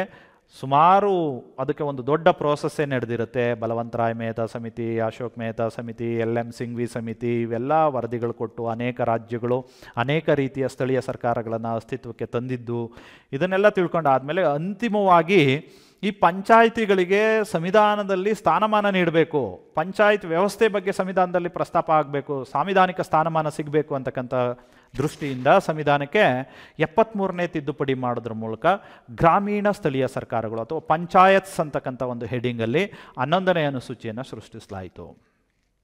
ಈ 11ನೇ ಅನುಸೂಚಿಯಲ್ಲಿ ಅಂದರೆ 9ನೇ ಭಾಗದಲ್ಲಿ 11ನೇ ಅನುಸೂಚಿಯನ್ನು ಸೇರಿಸ್ತಾರೆ. 243ನೇ ವಿಧಿಯಿಂದ 243 ವಿಧಿಯವರೆಗೆ ಸುಮಾರು 29 ವಿಷಯಗಳು 16 ಅಂಶಗಳನ್ನು ಅಲ್ಲಿ ಸೇರಿಸಿರೋದನ್ನು ನಾವು ಕಾಣಬಹುದು. ಇದು ಈ ಪಂಚಾಯತ್ ವ್ಯವಸ್ಥೆ ಒಂದು ಅಥವಾ 11ನೇ ಅನುಸೂಚಿಯಲ್ಲಿರ್ತಕ್ಕಂಥ ಪಂಚಾಯಿತಿಗಳು ಏಪ್ರಿಲ್ 24, 1993ರಿಂದ ಅಸ್ತಿತ್ವಕ್ಕೆ ಬಂದಿರೋದನ್ನು ನಾವು ಕಾಣಬಹುದು. ಹಾಗಾಗಿ ಪ್ರತಿ ವರ್ಷ ಏಪ್ರಿಲ್ 24 ಪಂಚಾಯತ್ ರಾಜ್ ಡೇ ಅಂತಲೇ ಆಚರಿಸ್ತಾರೆ ಅಂತ ನಾನು ಹಿಂದಿನ ವಿಡಿಯೋದಲ್ಲೂ ಕೂಡ ಹೇಳಿದ್ದೆ. ಇನ್ನು ಬಹಳ ಮುಖ್ಯವಾಗಿ ಮತ್ತೊಂದು ಅನುಸೂಚಿ ಅಂದರೆ ಕೊನೆಯ ಅನುಸೂಚಿ 12ನೇ ಅನುಸೂಚಿ. ಇದು ಸಹ 1992ರಲ್ಲೇ 74ನೇ ಸಂವಿಧಾನ ತಿದ್ದುಪಡಿಯ ಮೂಲಕ ಜಾರಿಗೆ ತರಲಾಗುತ್ತೆ. ಇದನ್ನು ಜೂನ್ 1, 1993ರಲ್ಲಿ ರಾಷ್ಟ್ರಪತಿ ಸಹಿ ಆಗೋದ್ರ ಮೂಲಕ ಅಸ್ತಿತ್ವಕ್ಕೆ ಬರುತ್ತೆ. ಭಾಗ 9A 12ನೇ ಅನುಸೂಚಿಯನ್ನು 243P ವಿಧಿಯಿಂದ 243ZG ಸುಮಾರು 18 ಅಂಶಗಳನ್ನು ಇಲ್ಲಿ ಸೇರಿಸಿರೋದನ್ನು ನಾವು ಕಾಣಬಹುದು. ಇದು ನಗರ ಸ್ಥಳೀಯ ಸರ್ಕಾರಗಳ ಬಗ್ಗೆ ತಿಳಿಸ್ಕೊಡುತ್ತೆ. 3 ಹಂತದ ನಗರ ಸ್ಥಳೀಯ ಸರ್ಕಾರಗಳು. 11ನೇ ಅನುಸೂಚಿಯಲ್ಲಿ 3 ಹಂತದ ಗ್ರಾಮೀಣ ಸ್ಥಳೀಯ ಸರ್ಕಾರಗಳು, ಗ್ರಾಮ ಪಂಚಾಯಿತಿ, ತಾಲೂಕು ಪಂಚಾಯಿತಿ, ಜಿಲ್ಲಾ ಪಂಚಾಯಿತಿ. ಇಲ್ಲಿ ಪಟ್ಟಣ ಪಂಚಾಯಿತಿ, ನಗರಸಭೆ, ಮಹಾನಗರ ಪಾಲಿಕೆಗಳು ಅಂತಕ್ಕಂಥ 3 ಹಂತದ ಮುನ್ಸಿಪಾಲಿಟೀಸನ್ನು ನಾವು ಕಾಣಬಹುದು. ಇದಿಷ್ಟು ನಾನು ನಿಮಗೆ ಇದುವರೆಗೆ ಭಾರತ ಸಂವಿಧಾನದಲ್ಲಿ ಇರತಕ್ಕಂತಹ 12 ಅನುಸೂಚಿಗಳ ಬಗ್ಗೆ ನಿಮಗೆ ಮಾಹಿತಿಯನ್ನು ನೀಡಿದೆ. ಈಗ ಇದುವರೆಗೆ ಸ್ಪರ್ಧಾತ್ಮಕ ಪರೀಕ್ಷೆಗಳಲ್ಲಿ ಈ ಅನುಸೂಚಿಗಳ ಬಗ್ಗೆ ಕೇಳಿರ್ತಕ್ಕಂಥ ಒಂದಷ್ಟು ಪ್ರಶ್ನೆಗಳನ್ನು ನಿಮಗೆ ಆಯ್ಕೆ ಮಾಡ್ಕೊಂಡು ಬಂದಿದ್ದೇನೆ. ಅವುಗಳ ಬಗ್ಗೆ ತಿಳ್ಕೊಳ್ತಕ್ಕಂಥ ಪ್ರಯತ್ನವನ್ನು ಮಾಡೋಣ. ಮೊದಲನೇದಾಗಿ SDA 2019ರಲ್ಲಿ ಒಂದು ಪ್ರಶ್ನೆ ಕೇಳಿದ್ದಾರೆ. ಅದೇನಪ್ಪ ಅಂತ ಅಂದರೆ, ಪಕ್ಷಾಂತರ ನಿಷೇಧ ಕಾಯ್ದೆ ಯಾವ ವರ್ಷದಲ್ಲಿ ಜಾರಿಗೆ ಬಂದಿತು? ಆಪ್ಷನ್ಸ್ ಕೊಟ್ಟಿದ್ದಾರೆ. 1975, ಎರಡನೇ ಆಪ್ಷನ್ನು 1985, ಮೂರನೇ ಆಪ್ಷನ್ನು 1987, ನಾಲ್ಕನೇ ಆಪ್ಷನ್ನು 1990. ನಿಮಗೆ ಗೊತ್ತಿರಲಿ, ಆಗಲೇ ನಾನು ಅನುಸೂಚಿಗಳ ಬಗ್ಗೆ ಅಥವಾ ಪರಿಶಿಷ್ಟಗಳ ಬಗ್ಗೆ ಎಕ್ಸ್ಪ್ಲೈನ್ ಮಾಡುವಾಗ ಈ ಪಕ್ಷಾಂತರ ಆಂಟಿ ಡಿಫೆಕ್ಷನ್ ಲಾ ಅಥವಾ ಪಕ್ಷಾಂತರ ನಿಷೇಧ ಕಾಯ್ದೆ 1985ರಲ್ಲಿ ಸಂವಿಧಾನಕ್ಕೆ 52ನೇ ತಿದ್ದುಪಡಿ ಮಾಡೋದ್ರ ಮೂಲಕ 10ನೇ ಅನುಸೂಚಿಗೆ ಸೇರಿಸಿದ್ದಾರೆ ಅಂತ ಹೇಳಿದೆ. ಹಾಗಾಗಿ ಸರಿಯಾದಂಥ ಉತ್ತರ ಎರಡನೇ ಆಪ್ಷನ್ನು 1985. ಮುಂದಿನ ಒಂದು ಪ್ರಶ್ನೆ PC ವಾರ್ಡರ್ 2018ರಲ್ಲಿ ಕೇಳಿರ್ತಕ್ಕಂಥದ್ದು. ಪೊಲೀಸ್ ಕಾನ್ಸ್ಟೇಬಲ್ ವಾರ್ಡರ್ ಪೋಸ್ಟ್ಗೆ ನಡೆದಂಥ ಪರೀಕ್ಷೆಯಲ್ಲಿ ಕೇಳಿರ್ತಕ್ಕಂಥ ಒಂದು ಪ್ರಶ್ನೆ. ಒಂದು ಹೊಸ ರಾಜ್ಯದ ನಿರ್ಮಾಣದ ಅವಕಾಶಕ್ಕಾಗಿ ಭಾರತೀಯ ಸಂವಿಧಾನದ ಕೆಳಗಿನ ಅನುಬಂಧಗಳಲ್ಲಿ ಯಾವುದನ್ನು ತಿದ್ದುಪಡಿ ಮಾಡಬೇಕು? ಹೊಸ ರಾಜ್ಯದ ನಿರ್ಮಾಣಕ್ಕಾಗಿ ಮೊದಲನೇ ಅನುಬಂಧ, ಎರಡನೇ ಅನುಬಂಧ, ಮೂರನೇ ಅನುಬಂಧ, 9ನೇ ಅನುಬಂಧ. ನಾನು ಮೊದಲನೇ ಅನುಬಂಧದ ಬಗ್ಗೆ ಸುದೀರ್ಘವಾದಂಥ ಒಂದು ಮಾಹಿತಿ ನಿಮಗೆ ಕೊಟ್ಟಿದ್ದೀನಿ. ಯಾವುದೇ ಹೊಸ ರಾಜ್ಯ ಸೃಷ್ಟಿ ಮಾಡಬೇಕು ಅಂದರೆ ಮೊದಲನೇ ಅನುಬಂಧಕ್ಕೆ ನಾವು ತಿದ್ದುಪಡಿಯನ್ನು ಮಾಡಬೇಕು. ಮೊದಲನೇ ಅನುಸೂಚಿನಲ್ಲಿರ್ತಕ್ಕಂಥ ವಿಶೇಷವಾಗಿ 4ನೇ ಆರ್ಟಿಕಲ್ಗೆ ತಿದ್ದುಪಡಿ ಮಾಡೋದ್ರ ಮೂಲಕ ಸೇರಿಸಬೇಕು ಅಂತಕ್ಕಂಥದ್ದು. ಇನ್ನು ಮತ್ತೆ PSI 2017ರಲ್ಲಿ ಒಂದು ಪ್ರಶ್ನೆ ಕೇಳಿದ್ದಾರೆ. ಭಾರತ ಸಂವಿಧಾನದ 10ನೇ ಅನುಬಂಧವು ಇದರೊಂದಿಗೆ ವ್ಯವಹರಿಸುತ್ತದೆ. ಈ ಕೆಳಕಂಡ ಯಾವ ವಿಷಯದ ಮೇಲೆ ವ್ಯವಹರಿಸುತ್ತೆ ಅಂತ. 10ನೇ ಅನುಸೂಚಿ. ಪಕ್ಷಾಂತರ ಕಾರಣಗಳಿಂದ ಅನರ್ಹತೆ, 2ನೇದು ಭಾಷೆಗಳು, ಮೂರನೇದು ಶಪಥ ಗ್ರಹಣದ ನಮೂನೆಗಳು, 4ನೇದು ಬಂದು ರಾಜ್ಯಗಳು. ಇಲ್ಲಿ ನಿಮಗೆ ಗೊತ್ತಿರಲಿ, 10ನೇ ಅನುಬಂಧ ಅಂದರೆ 10ನೇ ಅನುಸೂಚಿ ಪಕ್ಷಾಂತರ ಕಾರಣಗಳಿಂದ ಅನರ್ಹತೆ ಅಂದರೆ ಸಂವಿಧಾನದ 102ನೇ ವಿಧಿ ಮತ್ತು 191ನೇ ವಿಧಿ ಇವುಗಳ ಬಗ್ಗೆ ತಿಳಿಸ್ಕೊಡುತ್ತೆ. ಇನ್ನು ಬಹಳ ಮುಖ್ಯವಾಗಿ ಮತ್ತೊಂದು ಪ್ರಶ್ನೆ 2017ರ KS ಪರೀಕ್ಷೆಯಲ್ಲಿ ಕೇಳಿರ್ತಕ್ಕಂಥ ಒಂದು ಪ್ರಶ್ನೆ ಯಾವುದಪ್ಪ ಅಂದರೆ, ಯಾವ ಕಾಯ್ದೆಯು ಪಕ್ಷಾಂತರ ನಿಷೇಧ ಕಾಯ್ದೆ ಎಂದು ಚಿರಪರಿಚಿತ?